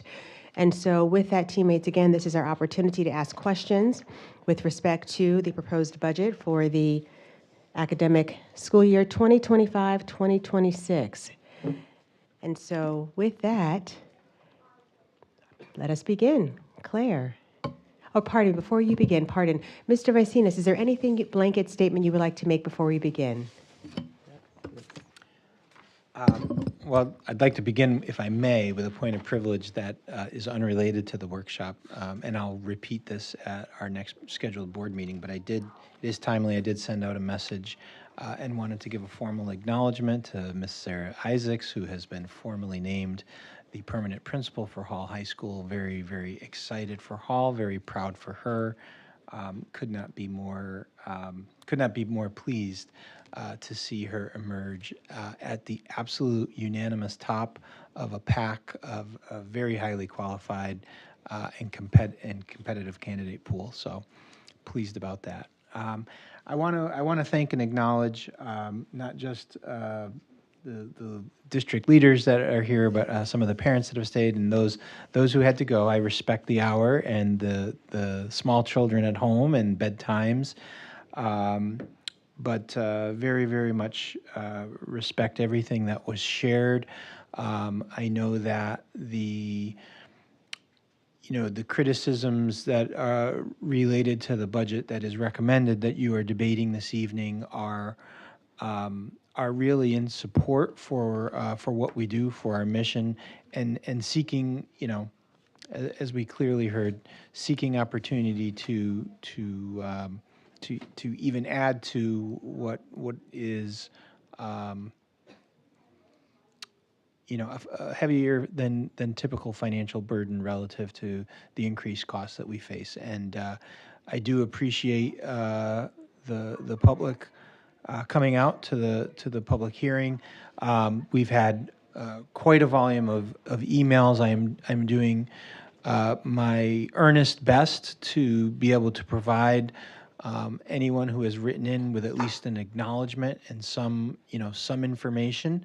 And I've done so certainly for the folks who have written in about the quest. And I'm sure we'll talk a little bit, or at least I hope we'll talk a little bit about that tonight relative to the volume of comments, just so that I can, again, try to clarify what is being proposed and really what I expect to not be the dramatic impact on the program, which seems to be in the mind of some. So I would love the opportunity for us to be able to provide greater detail for the public to try to answer that question and sort of correct that perception. And also did send out an email that I've been working on for quite a while, and really just sort of collecting all the different names of folks who wrote in about class size. And I've said this, I'm not here trying to defend larger class sizes, and I'm certainly not here trying to promote any overtaxation on our teachers. But the budget that's coming forward before you respects the class size guidelines that are currently in place. It has been a period of time. I would say the entirety of our elementary school parents, had kids that grew up through COVID, and so they have not experienced class sizes that bridge on the edges of the higher end of the class size guidelines, and this would be a year where we would essentially be fully back from that. But it is far from unprecedented. And while I would love to advocate for more staff. I would also want to share with you honestly and transparently kind of where we've been historically and how we've done. And so it's not so much, it is not a defense of larger class sizes. That's not what I'm here to promote.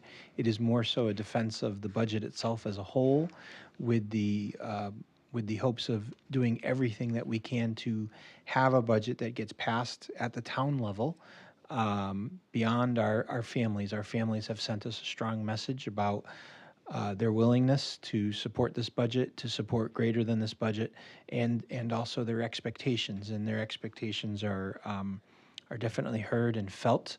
But in general, I am more so worried about ensuring that support for our budget is something that the town itself can carry at large, and that's my larger concern. So I open with that. I do not envy you. I will thank you again for your collective work as a board on this. This is a very significant issue to grapple with, but the team here is assembled. I'm thankful to them, and we are poised to try to provide more insights into any questions and any topics. Thank you. And with that, questions, comments, Claire, your hand was raised. Thank you, everybody. I know this has been about 5 months, and you probably even started before October 1st. It's a lot to go through, and we've been bombarded with very well-written letters, very concerned, and all the students and families here today. It's great to see so many people representing themselves, their families, and using the government the way they should to share their feelings. I was very happy to see this class size reduction and the magic that's been done, but I'm wondering, is this something that is going to be published on the website? Because there have been some class shifts and some reductions in grade levels and increases, because this is now 5 months later. And that sheet today, are you going to be able to share that, or because this is not what the public saw? Yes, so let me provide some illumination to that. So the board received, and for the public that is here, what the board has received is on the table. And I alluded to it in a communication that I made, that I just referenced, that I made to parents. I sent out some notes to hopefully try to provide some perspective on class size. And so in the data supplement, many parents have seen and certainly commented on the projected enrollments for October of 2025, and that's not, apologize, one clarification, that's not 5-month-old projection. That projection, Liz, is probably, was made probably in late February for the March unveiling. And it is a projection for October of next year. What we have done, given the volume of inquiry in and around class size guidelines, I worked with Liz, and I'll let her talk a little more to this, but we wanted to come in tonight with an update to see if there were any changes to our class size guidelines. And there are two major variables that would create change. One would be notification of any new enrollments or new departures from the district. So just your ordinary day-to-day folks who have let us know planning to move in and registering versus those who have perhaps since left in the weeks since the first budget. But the more significant variable is the outcome of our current lottery for our magnet schools, Charter Oak and Smith. And so those lotteries have recently closed, and letters have been sent out to families letting them know that, hey, you applied for this lottery, you have been accepted. What remains is for those parents to accept. So they would have to say, yep, I still plan to occupy that seat that I requested. So if 100% of the lottery applicants who have been notified of a seat do in fact accept the seat that they were awarded, then the projections could look as they do on the second page, which is marked projections for October 2025 as of today's date. And that will be the second page that you see in the packet that we provided. And what Liz did was she highlighted in red kind of any of the more significant changes that would either do one of two things. They would either create a new section because there was an increase to the enrollments where they were kind of already up there at the maximums, near a 27, say, in 4th or 5th grade, or near a 23 in K through 3. Or students left a particular grade at a particular building where they were very small class sizes, and then it collapsed. So now there would be fewer sections at a grade level, and those sections would be closer to those maximums where previously they were more roomy. So I fully recognize that there may be some folks who have come here that, if these projections held true, would be very, very happy. And then there will be some folks who, if these projections hold true, will suddenly be very, very disappointed because things shifted perhaps in their minds, not necessarily in their favor. And two things I want to mention. It sort of reflects the very fluid nature of these projections. This is not a contract as to what will definitely be offered. This is a projection at this moment in time for the best and express purpose of trying to pass a budget and trying to know how many sections we will need. And in each of these projections, and so I'll just comment on that fluidity for a moment. These projections will change weekly, if not daily, and we look at them daily over the course of the summer. And we hope, especially if there appears to be some fluctuation or we feel like we have a section still to give based on an allocation in the budget that's yet unassigned, or if there's a situation that we're just simply worried about and not ready to make a call on, we'll hold off as long as is prudent up until such time that the parents expect to get their notification letters of their teachers and their class assignments for their children. And at that point, we make that essentially the contract with the community. These are the sections that we'll have. And it is still possible, because they're usually a couple of weeks before school starts when those letters go out. And then, of course, there are move-ins that happen. So there's some late-breaking fluctuation that we have to adjust to. But what's true in both of these that I don't think has been spoken about enough, or maybe it's just not realized by the public, that down in the lower right-hand corner, it identifies that we've budgeted for a total of 196 elementary sections. And even under this updated projection, we do feel that 196 classroom sections, 196 elementary teachers, K through 5, is an appropriate, fiscally prudent number of hires. The original document, the one that is up on the web right now, projects the assignment of 193 out of the 196, leaving 3 sections to be assigned. So if these numbers held, and if nothing changed, and if this is what it looked like in late August, I'd assign those 3 sections, and one of the parents who wrote in asked, where do you think you might assign it? Would you prioritize it at the upper grades or at the lower grades based on where things were? And I'm going to give you a fast answer, which is not necessarily well thought out, with conversations with all of my elementary principals, conversations with Melissa about the density of special ed or need at a particular building, and taking all the other factors that we do take into consideration. But is it unreasonable to think that I might not, given that I have only 3 sections on the page cresting 27, that I might provide those 3 sections to those schools and those grade levels with 27? That would be something that I would be significantly thinking about, which would break us at even. On the updated page, there are 4 sections to give, because we've demonstrated that there could be a collapse. For instance, and you see them highlighted, but this is going to create a lot of emails tomorrow.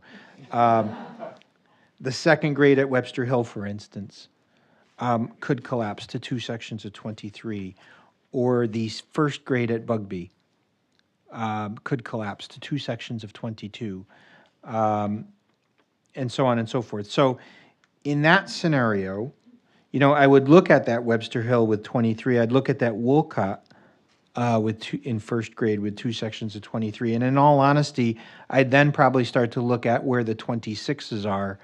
But again, that's very fast answer, uninformed. The last thing I want to say, this very long-winded answer, is that when we break those extra sections in late August, and we do so equitably, and we do so in response to our best effort to apply our resources where there are needs. And sometimes the needs, based on enrollment or other factors, exceed the allocations in the budget that you'll decide on in the next couple of weeks. In fact, that's where we are today. So I'll remind not so much the board, but the public, that we are 3 elementary sections above what this board passed a year ago. And that is license that I take at risk to my evaluation with you in June, in the interests of the families and the school, the students in the school. And we will always operate with that interest in mind. So I am okay with publishing, to answer your question, Claire, the updated projections as well. At the risk of, potential confusion, I'm not volunteering to publish weekly updates to our projections. This is a matter of routine business as to how we monitor the enrollment projections from before the public presentation of the budget to well after, all the way into the summer, until such time that the final projections are made. And communication does happen through our principals, who will at times have to, talk to a grade level and say, hey, second grade, you're on the bubble. We might break an extra section, or we might need to collapse. And I am, principals typically advocating with the superintendent's office, and we're listening and balancing probably needs across a couple of places until we're able to make a final decision. So that's a long answer, and I stole a lot of thunder, but if I missed anything, please chime in. No, I think that really covered it. I guess really the only thing I'd like to reiterate is this wasn't a change in class size guidelines. It was just based on our enrollment as of today, and that's fluid. As Paul says, it changes every single day. Starting the beginning of April, I will monitor it every week. By the time we get to June, it's not an exaggeration to say that I'm looking at it pretty much every day to see, how many kindergartners are coming in. Did we have more magnet acceptances? Or do we have a family that moved in that's affecting our first grade? And so this is fluid, and it will continually change. Thank you for that explanation, because I think it's really important to just understand what a moving needle this can be, and that it seems like there's a lot of built-in flexibilities to allow for the adjustments that would be needed when the time comes, that aren't sacrificing the quality of instruction and experience for students. And I think that's just, I think we've heard so much from the community that we don't want to sound like we have our head in the sand, but it also, I think, somehow pulling out how much thought that goes into the projections and the adaptability that's baked into your planning, so that you don't leave a classroom in a situation where a teacher is going to ultimately be stretched too thin, or it's not manageable. I'm curious, just with respect especially to the younger grade levels, kindergarten and first grade, as you think about instructional paras and TAs, I'm assuming they're part of the equation too, as you think about deploying additional capacity in those classes. So how do you is there sufficient flexibility with how those individuals are assigned, as well as all of this settles? Sure, I'll take a stab at an answer. I'll ask Julia to follow up. But I know that in working with Julio, we've really tried to standardize what used to be called K-pairs. They're now called instructional pairs, and they primarily work, I would say, primarily across kindergarten and first grade. And there's a standard number that we would typically assign to most schools based on the number of sections of enrollment in those grades for that school. And it's typically 3, if I have that correct, Julio. There are some differences. If there's a smaller school that has only 2 sections of kindergarten and 2 sections of first grade, we've had that, where there might only be 2 instructional pairs. And then at larger schools, such as a Charter Oak and a Duffy, there may be an additional. When we run into those situations where we've already sent out the class lists, we've already finalized the hiring, like all the kids are settled and they know who they're getting for a teacher, and we don't try to say, oops, just kidding, you thought you had Mrs. Smith, now you're going to have Mr. Jones. We don't do that. So if we get a very late breaking addition to a class, that's the time where we would typically authorize an additional instructional pair to provide support. But I don't know if you want to add anything. No, I think that's a real nice way to explain that. And, one of the things that we do too is we're constantly looking at that as we get students and their IEPs change, right? That may require a reallocation or just a new allocation of that. So I know Kelly Browse, and she works with Josie McCormick in my office. They are constantly looking at that and constantly trying to monitor those pieces. Liz and I think 2 or 3 years ago, really looked at trying to, for our teaching assistants, trying to look at almost more of a formula. So we came up with, for every 175 students, the buildings would get 1 TA. At the elementary and at Bristow, and then it's for every 200 students at the other middle schools and the high school, and those really serve as building subs and can be there as well to support student needs. And we really monitor that carefully and really hold to that line. And when sometimes principals will come, again, because they've got a new student or a new situation or perhaps a class that's changed, we'll go back and we'll have that conversation. Kelly will look at it and then ultimately approve it. One of the things we've been working really hard too is to just make sure that we've got folks in that pipeline that are ready to come and fill those jobs, because sometimes those are some of our harder ones to fill. And again, if you remember, we presented a few weeks ago, maybe now, our new agreement with teaching assistants, and truthfully, we've seen already that uptick, and even just the agreement to sort of give priority hiring to our TAs for the para roles. We're already hearing folks that have gotten that and are really thrilled with that. So, those are some of the things that, again, I appreciated the board's support when we made that commitment here, and certainly Paul's, but we're seeing and reaping the benefits of that now in the buildings. Claire, I think you had a part 2, and then Jason. So this was a nice surprise. One of the things that there's a lot of people involved in trying to understand that aren't in education. And so some of the language and some of the clarification of this second plan, it might be good to say based on the lottery, if all people accept, this is the new, just some disclaimer, because these numbers are based on the lottery that was run. And then the way the lottery works isn't something all families really understand. So the fact that families can opt by lottery to go to Smith or Charter Oak, why they might do that, how many people apply, how many people get in, that kind of information helps people understand why this can fluctuate so much from a lottery run.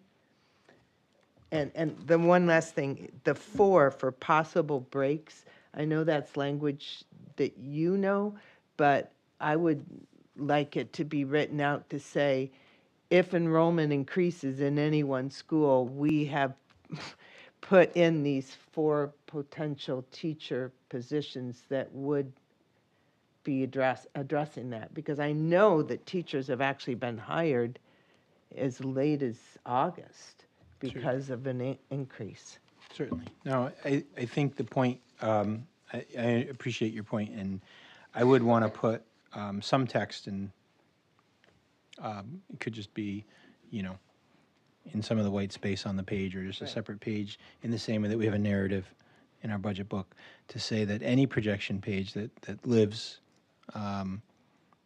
is a static moment in time. In the same way that any enrollment report that we put forward, I get a monthly enrollment report that Liz provides, and there are always fluctuations in our enrollment throughout the course of the year based on students who move in, students who move out, different things that happen.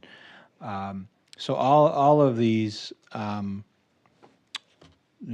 graphic displays are nothing more than they're only as precise as the moment in time in which they were designed, and happy as you said, happy to be able to put that even with a little paragraph of explanation. Because some of the kids that came today might want to look at the data and try Certainly. to understand it, and it'd be great if there was that paragraph. I think Yeah, that would no, really and help. to your point, I know there was a comment made that at one of the schools we were cutting a fifth grade teacher, and I had, that gave me a little pause. I had to go look, and I just saw it's just enrollment. There are the fifth grade that is leaving the school this year is larger than the fourth grade that's behind it. And so as the fourth grade transitions to fifth grade, it's not that the teacher was cut. It is simply that the enrollment, you stay with the cohort. The only time that you really often see the big changes, I think what we've heard about, where the class size guidelines themselves shift in grade 3 to 4, that's where you will frequently see the potential for a reduction of the number of sections, because the class size guidelines are higher in fourth grade currently. So obviously that is a lot of who we're hearing from, understandably so, especially if it's your first child going through the district. You may not have been aware of that, and once it happens to you, or you may be aware of it in your head, but it's different once it happens, and I can appreciate that. Other questions? Jason, yes, you were part of me. Yes. So, Paul, you actually preempted kind of one of my questions, which was noting that, we budgeted for 198 sections. We ended up with 201 sections. When that happens, where does that money come from? And I think what is it, $100,000 roughly a section? You're correct. It's about 100,000 per section is what we assume. And it comes from various areas. Obviously this is a budget. It's our expectation. We developed the budget based on our existing staff. We certainly have knowledge as to some teachers that may be retiring, but we do have attrition just like any other organization. And so some of that savings can come from if you have a teacher who has been with the district for a long time and retires. They're clearly at perhaps the top of the range of their salary lane. We bring a new teacher in, that teacher is lower in the range, and so there's a savings with that position. And so those types of things, we have those variances constantly, particularly when we're looking at, a staff of approximately 900 teachers. There's just going to be that movement. And so, while we do our best to estimate what we think it will be, there are changes in every line item, and we look at those, we manage those, and make sure that we cover what we need for our students and our teachers. Gail. Yeah, thank you. I just want to piggyback on what Jason asked, because that was my question as well. Because last time we also learned that you had 2 teachers in the teacher residency program where we had only budgeted for 1. And now we know that we budgeted for 3 extra teachers, I guess, than we had budgeted for. So I'm just curious, I understand variances and budget, but how much, if we pass a budget that has an actual dollar amount on it, do we go above that, or do you take the money from someplace else and put it where you need it? So we have the ability to move between lines, but the appropriation that we have from the town, our total amount, cannot be exceeded. And so, as our needs change, we might focus more, in this case, on elementary sections. And perhaps if we have another vacancy, we might keep that open for a while. We had the opportunity, as you alluded to have another teacher in the teacher residency program and I believe the decision was made to pursue that. Both of those teachers are working in our special education department this year and doing very well. So it was a decision that was made, and we're offsetting that with savings in other areas. But to answer your direct question, no, we cannot go over the total appropriation that is authorized by the town council. And I'll piggyback just a couple other examples that, I think they're going to be different from what Liz said, but they're just specific. So we did have, in this current year, in this existing budget, for instance, I know that we had a position that was unfilled, that we held unfilled. We chose not to fill it at a certain point in time. And we ended up, it's one of the, turned into a proposed cut here for us, but that's an opportunity. That's money that we weren't spending, that where we were over budget for a teaching position. And then again, as Liz mentioned, we're projecting 100,000. That's an average salary of 75,000 for a teacher with benefits at 25. So once in a while, when we're able to catch someone on the younger end or at the lower end of the salary scale, we did a couple of those people, maybe more than we thought. That adds up to the savings where we can potentially take, if we have to take on an extra teacher somewhere based on need, that we're able to afford it without cutting into other things. I can tell you in my tenure in the district, we've also had years where it becomes March and April, and there are some budget freezes that happen in the building. There are hiring freezes, and for those same things that we've got some expenditures that are just coming close. Numbers are getting just a little too tight, and so we have to kind of tighten the belt a little bit in order to ensure that we're going to make the number that we cannot exceed. Ethan. I got 3 sets of questions, so if you bear with me. The first one is not original because it came up from one of the parents. Is there such a thing as flex neighborhoods, or allowing parent? I believe in neighborhood schools, but if somebody wants to switch because there's a smaller group in the adjacent school, is that a possibility? Yeah, I'll let Andy talk to it. I don't know that we've had that as a practice. We have done some spot redistricting in the past, but that was more permanent. It's not really a practice to go ahead and flex different neighborhoods. What we have done in the past was we had a situation 2 years ago where we had 2 neighboring schools. One had an excess amount of kindergartners, one had a lack of kindergartners, and we made the offer for the students from one school, if the parents wanted to enroll, that they could go to the other one. Again, both were within walking distance of one another, Right. And we had, I think, 3 or 4 parents who took us up on that offer, and then we were able to not add a section at the one school, and we were able to keep a section at the other school. So we do little things like that when we can, but it's not an established practice that we have. No, I understand, but to give parents the option if they're concerned about the size of the class. Not across the board, because again, remember that in a lot of districts or in a lot of schools then, you're coming into transportation issues, you're also coming into issues where a lot of neighboring schools may go to different middle schools. And so if I'm switching from one school to another, and then I'm switching from going to KP in Sedgwick, or into Bristow or into Hall or Concord, so I may be switching lanes for the secondary schools as well. So it's really not a practice that we can offer across the board. Let me move to number 2. When I took the average student per class size for the whole school, it was 19.7 for this year, 19.5 for last year. Is it possible to look back with a 10-year, just because it didn't change much in total? And I'd also be interested to see it between kindergarten to 3rd grade and 4th and 5th grade, if you could do it. That information has been presented. I know we did it in our enrollment report. I can pull that and look at that. I believe there's similar information in the data supplement. Here's a 10-year look back. Elementary class size comparison.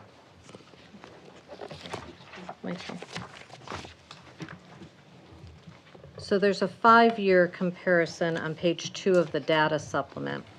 So it, it looks at the 19.3 for the current year, 19.4 for last year, and then our years of the pandemic at a lower level below 19.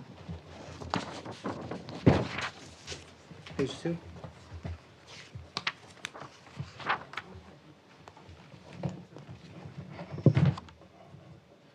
I was looking for the average student size. That's what That it is. says Oh, it average says number section size. sections. That's the what it student is. size. Oh, okay. Got it. All right, thank you. The third question, and part of it is having just gone through what's projected for year to date, is there a couple line items that I was wondering, just look, and I'm not sure the right process. Oh. So like teacher subs, the budget of 25 was $1,531,000. The budget for 26, thanks. It's $1,531,000, yet we're tracking $1,201,000. It just, there's a $330,000 savings. My question is, why are we going back up? That was one. There was a couple of those. Certainly, So- I'm happy to address that. We, as we talked about this morning in our financial examiners meeting, that line item is trending under budget this year. It's related to two factors. One is the number of students who have, or teachers rather, who have gone out on short-term leave and our need to get in long-term subs for them. The other is the number of daily substitutes that we need and our ability to fill those vacancies. Pardon me. That number fluctuates throughout the year as far as our ability to cover those. I think it's important, though, that we keep the appropriate funding to make sure that we are able to cover those classrooms. As Julio mentioned, what we're having to do now, because we're having trouble filling them, is to use teaching assistants. And we certainly can do that, and that works, but I think we really need to look at that a little more globally before we make a reduction to that line. I don't know if you have other thoughts on that, Julio. No, I think that's spot on. And we really looked at, just how the teaching assistants are utilized and really trying to get a consistent practice across the district, which has, I think, also led to some of those pieces and just overall class coverage rather than Right. being assigned to I specific. mean, I'm looking at it and just saying, I look at how it's turning this year, realizing the circumstances, but there were a couple line items, was teacher sub, teacher assistants, and the big one to me was the, everyone's favorite line item, tuition. And I know that we were dealing with the state, but that's got a $3.7 million increase, if I'm reading it right. And that's based upon, I mean, right now, I believe we're tracking to $9.3 million if we get the state money.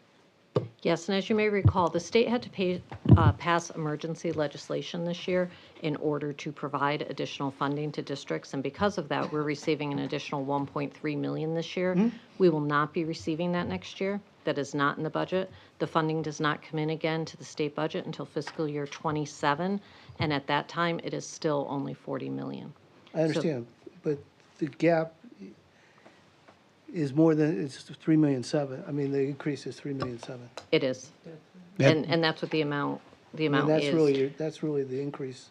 Yeah, that's what we've been saying, he's 100%. No, I know, I just, And that's the, just for the folks at home that are, we've talked about it, but that's pretty close to the amount of the shortfall that we're seeing this current year, if I have it correct.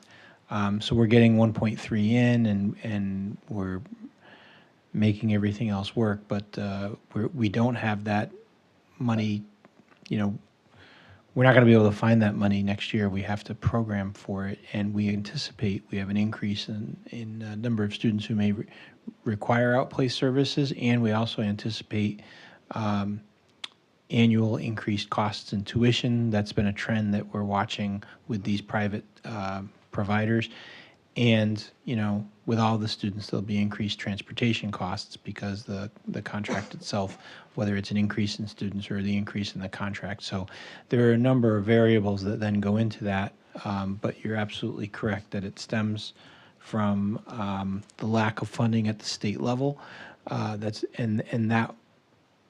That lack of funding at the state level becomes the driver of the significant budget increase that no, we I see. understand, but I got the 1.3. There was a 350, 400 for, I believe, utilities, where there was a reserve that you guys were able to access. So I guess if we just want to look at the 3.7 million, it's made up really of 4 items. The first is that we're expecting our expenditures to increase for the reasons that Paul just went through. Tuition increases, the number of students we're assuming, et cetera. In the current year, we're using $350,000 that we discussed this morning of a reserve that we have in the Special Programs Fund. We will not be receiving the additional money this year that we're getting, the 1.3 million that was allocated and appropriated at a state level through emergency certification. And then again at a state level, next year, the total appropriation for this grant is being held flat. So while this year we were originally supposed to get 62% of what we should, next year it will probably drop down to around 57 to 58%. So it's not only that we're not getting the emergency appropriation for this year, the actual overall percentage of a higher base is dropping probably by at least 4 to 5%. Just so I level set, is the dollars the same or is the percentage? The dollars are the same. Dollars the same. So, and not only our district is experiencing increased costs, that's happening across the state. So everyone's percentage increase drops. No, I understand. Or percentage reimbursement It drops. just seems like a high. I agree. Just trying to It is get the components. No, It's definitely, tough. it is a very high number, and that's why I really wanted to be able to explain the 4 components that make that up. Other Claire, and then Jason. Yeah, I just wanted to tag on these adjustments that you make in the year when you need to may have more section breaks or the substitutes or all those things. If I recall, at all the financial examiner meetings, those are shared with the Republicans and Democrats from the board so that we can see how you're adjusting, and then at the final meeting, you meet your budget or are under budget. But that was something that we were posted about every month, correct? Correct. We go through it every month, and we actually, oh, thank you. We actually do, yeah, went the wrong way there. We actually bring a report to the board every month so that you can review that and approve that, and so that we're all aware of the most recent financial information. And then one of the things, the outplacement and the cost of that and the 4.5 times a typical student expenditure, that whole part's very hard for people to understand. But in reality, the cost of the transportation can sometimes equal the tuition. And many of the kids that are outplaced are for serious disabilities that are medically necessary. But I feel that we do an incredible job with the special needs students in-house. And one of the things that I don't know if we do well enough is tell that story. But there's a fine line between telling the story and then getting more people interested in moving into town. And then, but the point I guess I'm making is when you can be taught in school and mainstreamed and taught in the building rather than outplaced, I really believe you get the skill base that will help you in the future when you're out of public school and navigating the world. I know that it's necessary for some kids, but I really think there's a very big benefit to being in school if that's reasonable. So I applaud you guys for all that you do with the bookstore, the post-secondary, everything to meet those unique needs. Thank you. I don't know if there was a question, a specific question, but I think it gives me the opportunity just to highlight some of the public speakers who did mention, the importance of getting involved at the state level around the funding around special education, because as Claire mentioned, not only are we being underfunded for excess costs, I think it's just important for the general public to understand that there's no weight given to our actual formula per pupil expenditure for special education students. So special education is ultimately an unfunded mandate in the state of Connecticut, and it's underfunded pretty significantly, and the shortfalls that we're seeing are greatly impactful across the state. So it's just important for people to be knowledgeable and be aware that there is advocacy from the senior leadership in this district to really be involved with the initiatives around funding and having our voices heard. We have a really strong parent community, and so I implore them to also be educated on these topics and continue to partner in voicing their concern about the unfunded mandates in special education that impact all of the important work that we do for our students. Jason. So forgive me, but I'm going to pull an Ethan, and I've got three, but it's two. It's two questions and one opportunity. I'm a lawyer, so it'll probably turn to four. So don't encourage me. So the first question is essentially, and picking up on what Melissa said, but for the significant, and I can't emphasize enough, the significant aspect of the state shortfall, would we in all likelihood have more sections in our budget? I don't know that I would automatically say yes, because where we are with the number of sections in our budget is really an application of our class size guidelines as they exist. The strictness of that application is always a question, but we have been moving back. We didn't, when the ESSER funding went away, we didn't say, okay, now everything's back to 23s and 27s.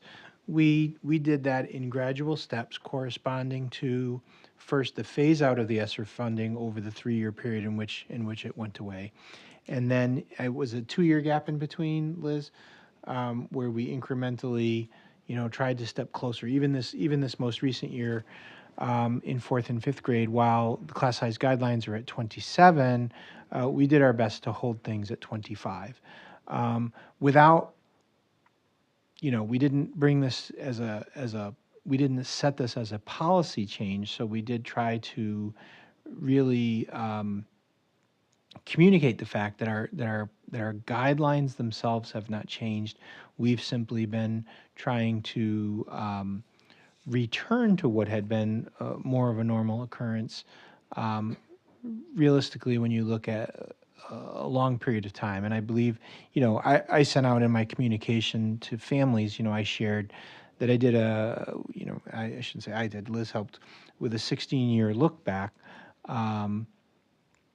at the number of classroom sections that were 25 or greater. And it was, if I have my recollection, it was an average of 11 or 12 classroom sections per year over a 16-year period. There were some years where it was more. There were some years where it was significantly less. The median number then, to kind of deal with that, was 10. In the original projection that we had before we took out the magnets, we were looking at, I think it was 11 sections, kind of right on there with what had been our historical average. If things play out with these magnet lotteries the way that they look today, and if there are no significant number of move-ins, it would appear that we could be significantly lower than average next year. But that, there's give and take with that. Then there's a difference between, well, are some of our lower grades closer at 23, and would we make adjustments for that?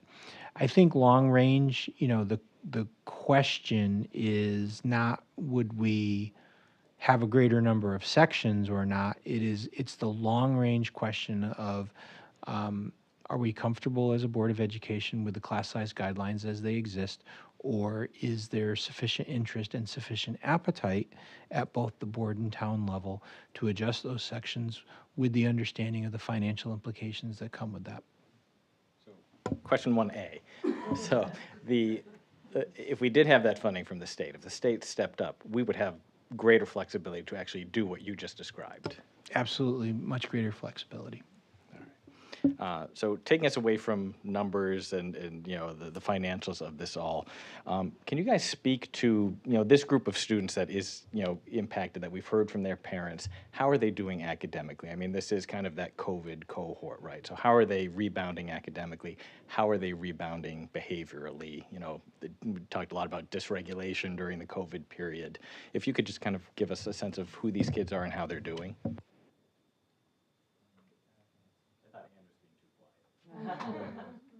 Thank you so much. Well, we've been reporting through the year that we are seeing on the academic side a rebound. Certainly in our elementary math, we've gained everything back from pre-COVID period. And at the middle school math, we were very close, I think 99%. I'd have to go back to the report. Reading has been more of a struggle, nationwide, Connecticut-wide. It's really an interesting phenomenon to see math come back the way it's coming and to see reading struggle. So academically, in most of our categories, we are definitely seeing improvements. Even sometimes we've edged up our class sizes too.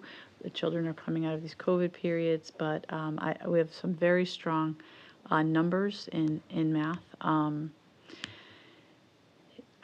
We have more work to do to figure out the literacy issues. I think there's a lot of factors that we're trying to get our hands around.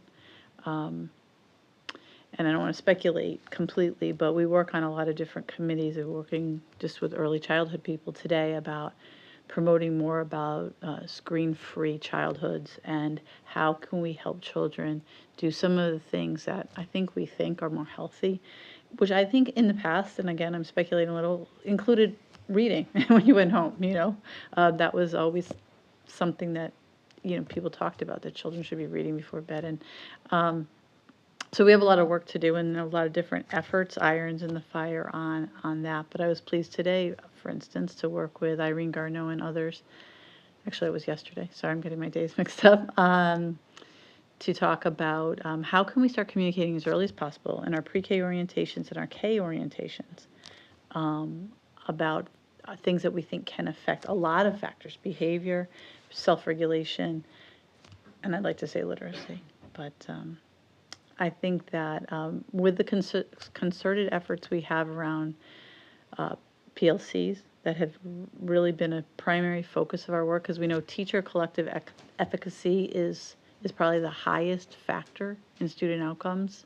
And that is teachers coming together, looking at student work and student behaviors and making plans together, using their expertise.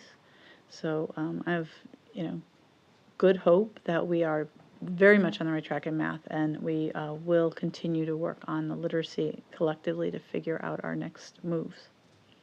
And I'm sorry, I have to piggyback because everything Ann said is accurate, but I need to cheerlead it even more, because when Ann mentions that we're back to our pre-pandemic levels fully in math, the oomph behind that is the fact that our benchmark was the 2018-19 school year, where we had the highest performance that we've ever had. And we are fully back to, and in fact slightly above, that highest performance that we've ever had in mathematics. And our need, and I've taken the privilege of playing with my computer to try to have some ready access to some data. Some of the variable with the sluggish return on some of the reading, certainly we're worried about the amount of independent reading that's happening at home. Certainly we're worried about the amount of screen time that our youngest children are getting, even before they're in our schools, but in the younger grades. But we're also quite aware that we've seen a dramatic increase in our students who are qualified as high need students who are who are not struggling with English proficiency, but have not yet mastered English. They're multi-language learners. Our students with disabilities and our students who are socioeconomically challenged. When you disaggregate for that and you look across all three grade levels, for our non-high need students, we're in very, very good shape. So it's the growing size of that population that in the aggregate shows that that our reading continues to struggle. What's amazing is in the aggregate, our math, we're already all the way back, even with our high needs. And that's because the mathematics transcends some of the language pieces that we're struggling with. And we're having good growth with our high need students too. It's just that the weight, as that population becomes larger, the impact of it and the weight in the aggregate, skews the overall picture. But very, very, very, very pleased academically. How are they doing I would not say that, we're not without our challenges, behaviorally, mentally. I don't know if, Melissa, you want to talk. You've given reports about, the number of risk assessments that we see and the types of support and what your folks are seeing. So I think overall, what we see is a couple of years ago, we really talked about our kindergarten population. It was kind of a national level. We really saw a lot of dysregulation, difficulties accessing coping skills, managing disappointments, and following a group plan. Things that we really saw as an impact from COVID and not being able to have peer interactions, preschool experiences that were disrupted. We're really seeing a major decrease in our behavioral dysregulation with our youngest learners. We still see some, but it's nowhere near the levels we saw when we came back from the pandemic. We continue to see an impact on student mental health. That has been area of focus in the district, well before the time of COVID, and our data really showed that those numbers were climbing before the pandemic hit, and really, the impacts of the pandemic exacerbated the trend that we were seeing previous to that. Our risk assessment data continues to be pretty stable. Last year, we were at a stable number. This year, the most recent time that I took a look at that data and compared it to other years, we were on trend for where we were last year at this time. Historically, though, what we had seen in years past is that the spring in particular, we saw a pretty sharp increase, whether that was related to things like the stressors of final exams or, the end of marking periods. We haven't seen that going into last year, and I haven't noticed that in the data this year. So those are things we'll continue to monitor, but we see a sustained need in the mental health realm. Do you have a follow-up? All right. Thank you, Council. Just curious if you can extend that then to the class size discussion relative to differences or discrepancies in outcomes for students relative to class size, because your email also talked about how that wasn't really impacting. In fact, some of the highest performing students were in some of the larger class size situations. That was my 2B. Oh, sorry. Absolutely. I did give an example of that to families. And it's not, again, I don't want it to sound as if it's in defense of or attempting to promote a larger class size, nor do I hope to sound like I'm promoting an overtaxation on our teachers, because I'm a firm believer that there's plenty of good things that can come from a lower class size, but a lot of the research that is cited, really is talking about class sizes in around that 15 against the 25. That's a lot of what the research measures, and if we're able to make those sweeping differences in our class size, then all the better.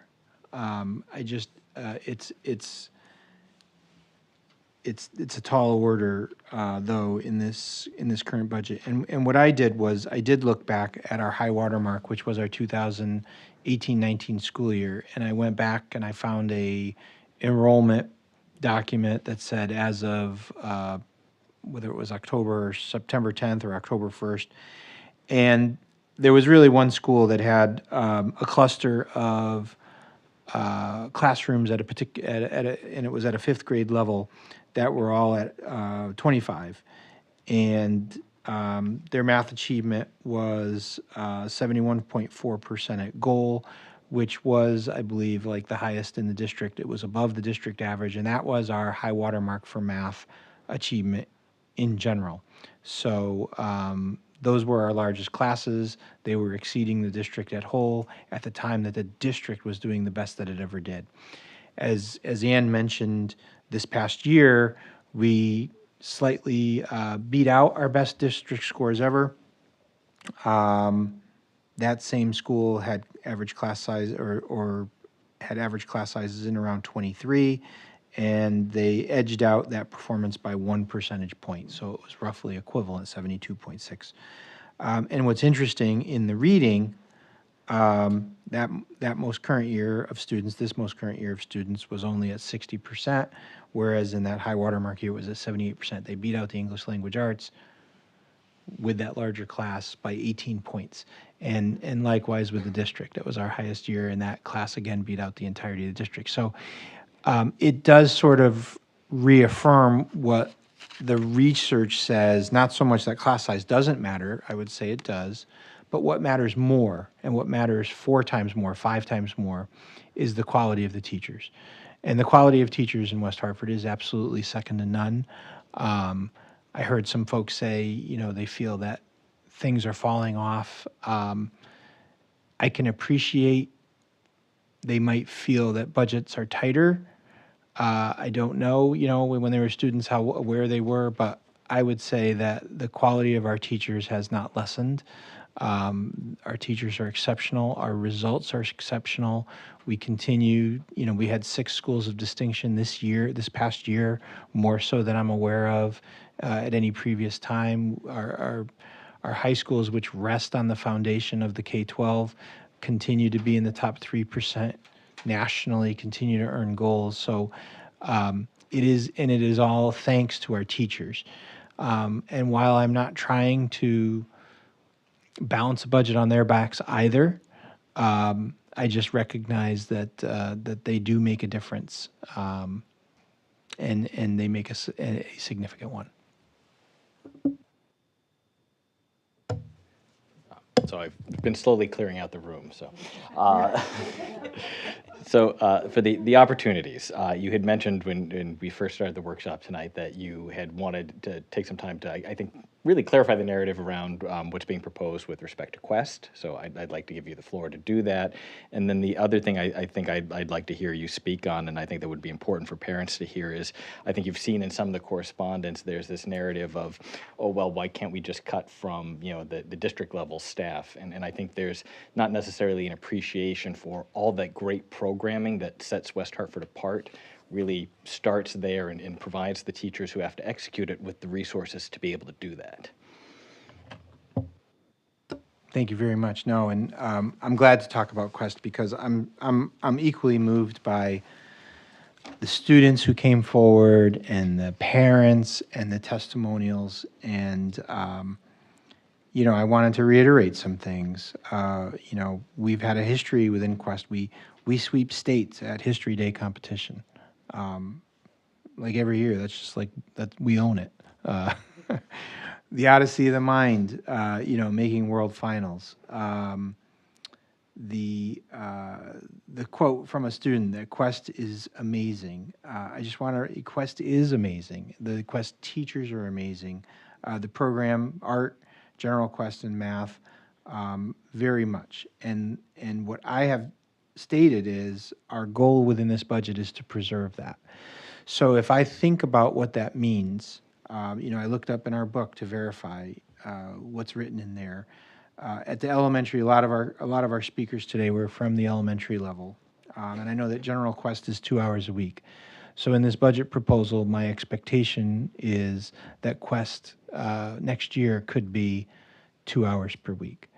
Math Quest currently is 3 hours per week, and my expectation for next year would be to allow Math Quest to be 3 hours per week.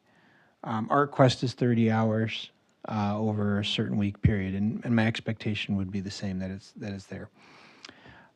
Currently, you know, the kids talked about it. The average class size in Quest at the elementary level is less than 8 students. And so under these modifications, my expectation and hope would be that the average class size in Quest would be less than 8 students.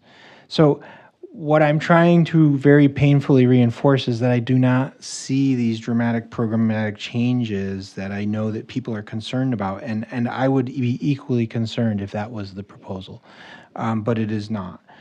You know, where I do see some potential, we have a disconnect in a couple of our middle schools. Class sizes at one school are somewhere between 6 and 8, and at another school are closer to 12 to 15. And we could find an efficiency there to make them both 12 to 15 and have some small amount of savings without any, and I don't think a 12 to 15 would rob from the opportunities at that age level that kids were suggesting. They did talk about spreading the teachers thin, and I thoroughly respect that. And one of the speakers did talk about, you know, the potential for a lack of enrichment as a concern. But the thinking is that, your average Quest teacher at an elementary school is shared between two buildings, and they do kind of half a day at one building, doing that hour at fourth grade, alternating days between general and math, and they do an hour at fifth grade, alternating days between general and math. And in between, because there may be some time gaps in between, they're doing enrichment with other grades, and then they go repeat that at another school. That is not expected to change. I'm not looking to have Quest teachers across 3 buildings or anything like that. It is not. One of the students spoke about how many teachers there are in the program and the number of schools. It is not looking to cut the number of teachers in half or anything dramatic to that nature. And it is it's an absolute gem of the district. You're hearing me say it, you heard them say it much more eloquently and passionately. Not looking to change that. I don't know if I answered your question. And you had a second question, and I've since forgotten. You did. Thank you for that. And I also, as I understand it, it's matching the kind of declining enrollment in Quest as well.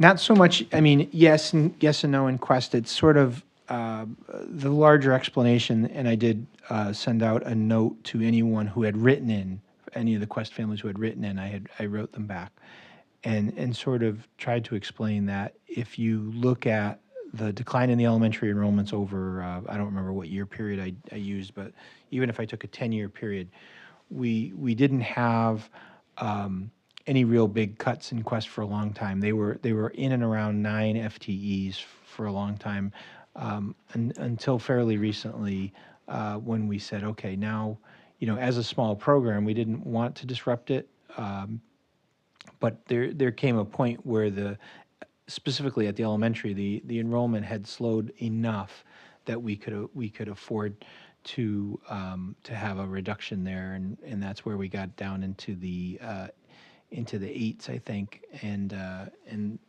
that's what we're kind of looking to do now is again a small trim as we see the enrollments dip again for this coming year, and with the projections that Liz shared, I think there's going to be some additional decline across elementary for a couple of years. But the staffing at the elementary would remain, unless we change the model, which would be a different discussion, staffing it, half day in a school and half day in another school is the way that seems to work for what we're providing currently. And again, I'm not suggesting that we're changing what we're providing currently, just finding some efficiencies in how we staff it. And so the other part was just giving you the forum to respond to kind of this. I think one of the themes you see in some of the correspondence is, why don't we just find the cuts at the district level personnel? So we have found a number of cuts at the district level. One of the things I responded to some questions we've kind of looked at. What are some of the leadership positions, whether they're teacher leader positions or whether administrative positions? We have, I'm recalling, I know we have cut one full-time administrative position. We are looking at some teaching that may not feel like it's a cut in the adopted budget because we had planned for it and then we had flexibility. Now we're going back. So what's been actually happening? I think it's a 0.246 overall. Is that right, Liz? With some of the DS positions that are teaching. And then last year, during our administrative restructure, we cut out a total, last year we cut out a total of 2.1 positions overall through the administrative restructure at a cost savings, which enabled us the creation of the elementary assistant principals as well as the assistant director for pupil services, both of which, in my mind, have been a very positive step for us and helped us with, certainly within pupil services, helped to provide Melissa with some much needed relief and the ability to do more than kind of keep up but start to be able to do some of that programmatic evaluation. In this current budget, there are another, I gotta think of the number, 2.5, I think, positions from central office that we were looking to adjust. That one of those is an instructional coaching position that we would painfully let go of in this climate, despite we're showing great positive promise with what instructional coaching has been doing for us as a district. I feel that we do have the right model, and our math scores reflect that. We transferred a position into a grant fund to take the burden out of the general fund.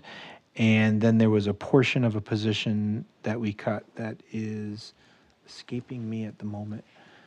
I think it was related to the best facilitation, which we moved from being part of a teacher assignment and costing an FTE to a stipend, which was actually also at a cost savings for us.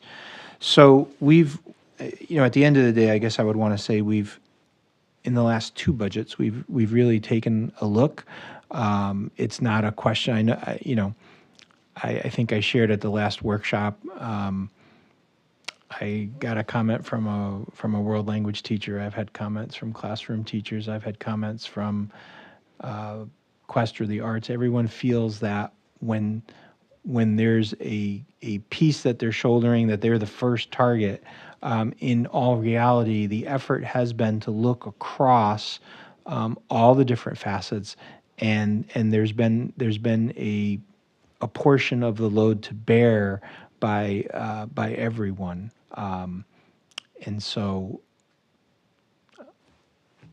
that's what I got on that.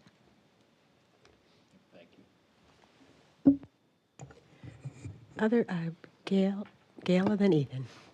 I wanted to just follow up on the Quest issue for a minute. You said that there's declining enrollment in Quest. I think that's what you said. Oh, that's what Jason said. Okay. Is that true? I'm sure it is if Jason said it. But. Yeah, no.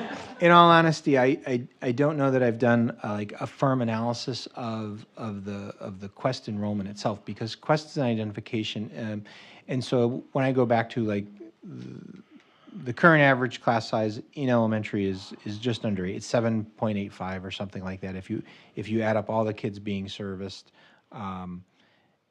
And not individual kids, because I'm in that count, like if a student's attending Math Quest, I'm counting them, and then if that same student goes to General Quest on a different day, they're in a different class, so I'm counting them again. So the average class size currently is 7.85. I don't know off the top of my head if that's grown or decreased with the declining enrollments in general. And I don't know if that holds up perfectly, because at any one given school, and we've seen this in certain years, sometimes it's just an anomaly, because Claire and I were calculating the Quest population is about 12% of the grade level that they service. But in any one given year, you can have a classroom at school A that's got an above average number of Quest students identified, and a classroom at school B that has a slightly below number. And we've seen that. We've seen that with some fluctuations, especially when they raise eyebrows if there's not a lot. I will say that, our director of Quest, Mary Thompson, she's done a great job over the last couple of years really looking at the identification process. And, we've asked her to to check that process to make sure that it's not unbiased. We've had speakers in the last 5 years who've talked about the male, female. Right. So we've tried to take a close look at that. I don't have a growth number or decline in my head, but at the end of the day, our intent is to service all students who are identified, and I think that we have a model that can flexibly do that should the enrollment grow, and I don't want to see the enrollment decline. Yeah, I mean, I think that considering how much people love that program, it would seem a little odd to me that it potentially is decreasing. when people seem to, and students seem to love it. I do have some of that information. So what I have is that you're right, Paul, that it's been a consistent percentage of the enrollment for eligible students. So when we look at our enrollment of students who are in the 4th, 5th grade or in middle school who are eligible, that's declined over the past 10 years. So for example, if you go back and look 10 years ago at 2015-16 school year, we had 478 students, individual students participating in Quest. Out of a total of, about 3,700, so that was right around 12%. This current year, we also have 12%, but there's only 419 students this year, a decrease of 60 students, just based on the fact that our overall student enrollment in those grades has declined.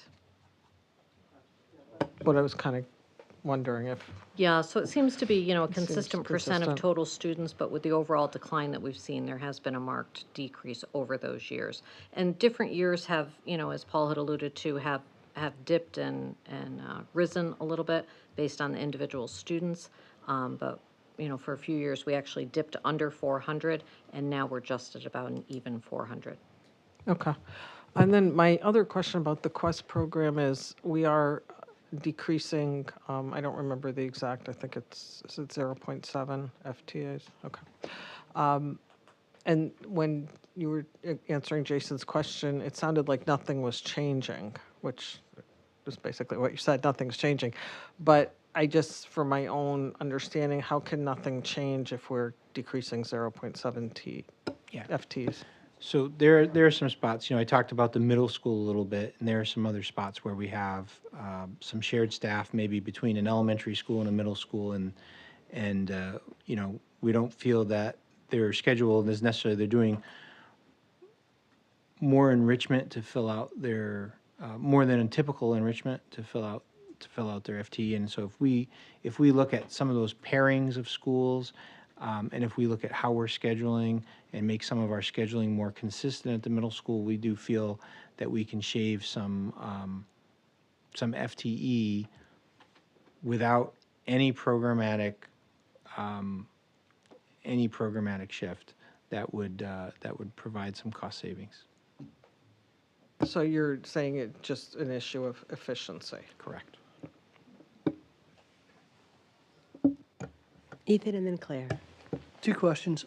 First is, you said, or it was said about 10 years ago, the model changed from how many students in a class per teacher. Did it go up? Did it go down 10 years ago? Or whenever the change happened? Or does anyone remember? That's the last time we were, it says, if you look at the guideline, it says it was reviewed in 2012, I think. Are you speaking about the policy, Ethan? Yeah. Okay, yeah, no, I'm sorry. I don't know if I mentioned that. I know that was mentioned in an email by a parent. The policy for our class size guidelines, I believe it dates back to the late 80s, and it was reviewed, most recently revised in the same way that the policy subcommittee gets together and they review and revise policies. It was last reviewed and revised with any potential revisions that occurred at that time about 10 years ago. Okay. Thanks, that's helpful. The second is more a comment, is it probably would be helpful to understand the assumptions for Quest, because based on what everybody was saying is much different than what you all are saying, which is what you've consistently said. So I'm not arguing, but My assumptions or their there's assumptions? a perception out there that it seems like the whole Quest program is being And I'm picking up on that same interpretation, and that's why I'm trying to really belabor my intent so that my intent is crystal clear, because it seems that folks have a misunderstanding of my intention, or they've made some assumptions about what might happen. But in terms of our assumptions, the only assumptions that we have relative to Quest itself, I'll speak to, what I know about the identification process. It identifies kids typically that are, they're always twice exceptional? Or no, they only need to be one time exceptional. They do have a lot of 2E kids, they talk about it. But they use, not just high academic scores, but, you know, they look at kids and measure them on their creativity and these other things. But those are the assumptions that we build into who gets identified. I think you're really asking about what were the assumptions people were coming in with. No, what I'm saying is, there's a disconnect between the assumptions behind the numbers and what people perception, at least the people who spoke up or have written the emails think is happening. They think. Yeah, it's well, being cut back. let me be clear then. I don't have assumptions behind my numbers. I'm trying to be transparent with everyone. This is what I'm planning to do. No, but it's helpful for us to have. No, the I assumptions. appreciate there's a disconnect. Yeah, I'm trying to clarify it as well, so I appreciate your adding emphasis to it.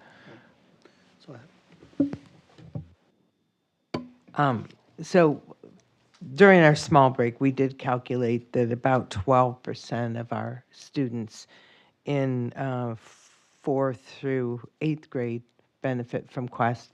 Once they get into high school, there's a lot of accelerated classes and advanced placement. So they get that.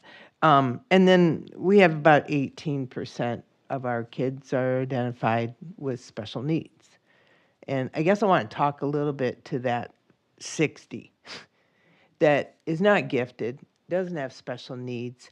And one of the things that I think people don't understand about teachers in West Hartford, with all the foundation grants that they apply for, with all the professional learning and the work that they're given to differentiate and meet the needs of everyone in their class, teachers are offering project-based learning. They're offering differentiation. When we did the service learning project, I was a teacher in the district, and when we were working with mapping fire hydrants in the district and working with the fire department, some of my Math Quest kids didn't want to leave the room. They wanted us to freeze while they were gone because teachers in the regular classroom with general ed kids are doing amazing projects and amazing things. And I appreciate all the kids coming to share. I know that we are mandated by the state to identify. We are not mandated to have a program, but our program is bar none. We wipe out Odyssey of the Mind competitions. Even the 7 out of 7 kids, 6 won major honors with the history fair. So it's a great program. But I really think that you get the impression that only 12% of our kids get this enrichment. And I know that the teachers in West Hartford are doing really amazing things that aren't considered Quest or the enrichment. So I really think, our job is to meet the needs of all kids, but we hear a lot about that 18% that has the special needs, and we hear a lot about the Quest. But that group in the middle, they're doing great. They're working hard. And I just think the teachers, the general education teachers, need to be given credit for what they do.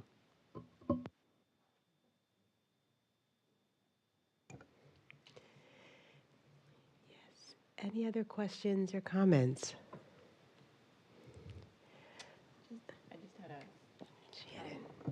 There was kind of a brief reference to, in a couple of emails, the AP position at Bristow, and I was hoping you could provide a little more update on that. Thank you, thanks. And I know I was able to whisper to the person at the podium. I wasn't aware of a rumor of a cut of the position. So as you all know, we have identified the AP position at Bristow as as a split, having some split responsibilities. And so I think I made mention of it briefly, whether it was at the first board workshop or the presentation of the budget. We've utilized that position, 0.3 of it at times, to do evaluation at the elementary school. That we changed it this year with the advent of the assistant principals at the elementary school. We were doing reach supervision, and the movement out of Bristow over to reach, it's problematic for Bristow and for reach because the person is, has to leave the building. And ideally, there are things going on, or inevitably, I should say, there are things going on at either campus that impacts the effectiveness of the supervision that's delivered. So I mentioned briefly in my overview that one of the things I'm looking to do is a restructure of how we support REACH supervision that would include reevaluating the additional responsibilities for Bristow so that the Bristow assistant principal could remain at Bristow. They technically, their FTE assignment in the budget would not be, they would still be a full-time employee per se, but their FTE is, still going to be partially to Bristow and partially to additional duties. And then I would look to have something like akin to a department supervisor who would be at the REACH building with teaching responsibilities, costs of that being offset by less, dollars needed for that, so that it's a generally cost-neutral proposal that would keep the Bristow assistant principal at Bristow and keep and provide consistent REACH supervision at REACH. If that answers your question. Other questions? I'll pan again. And one last time. Claire. Stop asking. Sorry. But my question is,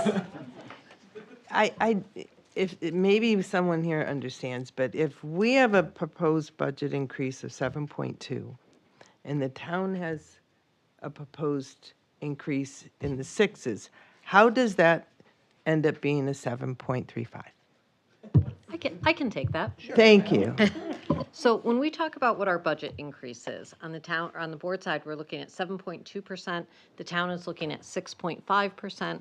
What they're quoting is our expenditure increase. So that on both sides, that information is correct. That's our overall expenditure increase. What we then need to look at is how are we funding that budget? And so when you look at the town side, they have different sources of funding. They have grants that come in, they have property taxes that come in, they may have interest income, et cetera. And so if there's any fluctuation in the funding sources, it can create a different tax increase. So for example, if we received a much larger ECS grant, it would reduce the amount of taxes that we would need to cover these expenditures, and our tax increase could be less than the 6.5 average expenditure increase. In this case, what's happening is that the other funding sources, so the grants, the interest income, the building permit revenue, all of those are decreasing a little bit. So the tax increase that you need is higher than the overall expenditure increase. Does that make sense? So basically you need, let's just say you need $10 million more, just to use a number. And so you would think that if all of that came just from property taxes, that the property taxes would go up by that same percentage. But that's not what happens. There's fluctuations in the other funding sources. So maybe you're getting less grant revenue, so maybe you need 11 million more in taxes. And so that percentage is different. It also is affected by grand list growth. And so you are, vehicles versus the type of property that you're taxing. So vehicles have a different mill rate applied to them than real property. And so, you can be quoting the overall property taxes that you need, or you could be quoting the increase in the mill rate itself. So it's not a one-to-one. But the excess cost grant is education excess cost, but it doesn't go to the Board of Ed, it goes to the town. The education cost sharing one does. The excess cost comes to us. Nope, that's okay. They're very similar. Right, but it goes to the town, but it doesn't have to go to education? It does have to go to education. So our ECS grant right now is approximately, I believe, 25 million or so, and certainly our overall budget is more than that. So the first 25 million or whatever ECS is goes to our budget, and then tax dollars fund the rest. So, but the budget we're proposing is 7.2. It doesn't get dropped by any additional education funds from the state. Correct. Any other questions? I dare to ask because the way you all reacted before, oh my. All right, well, with that, we'll pause on the workshop number 2. Thank each and every one of you so very much. Thank each and every one of you so very much, and we'll come together again on Tuesday.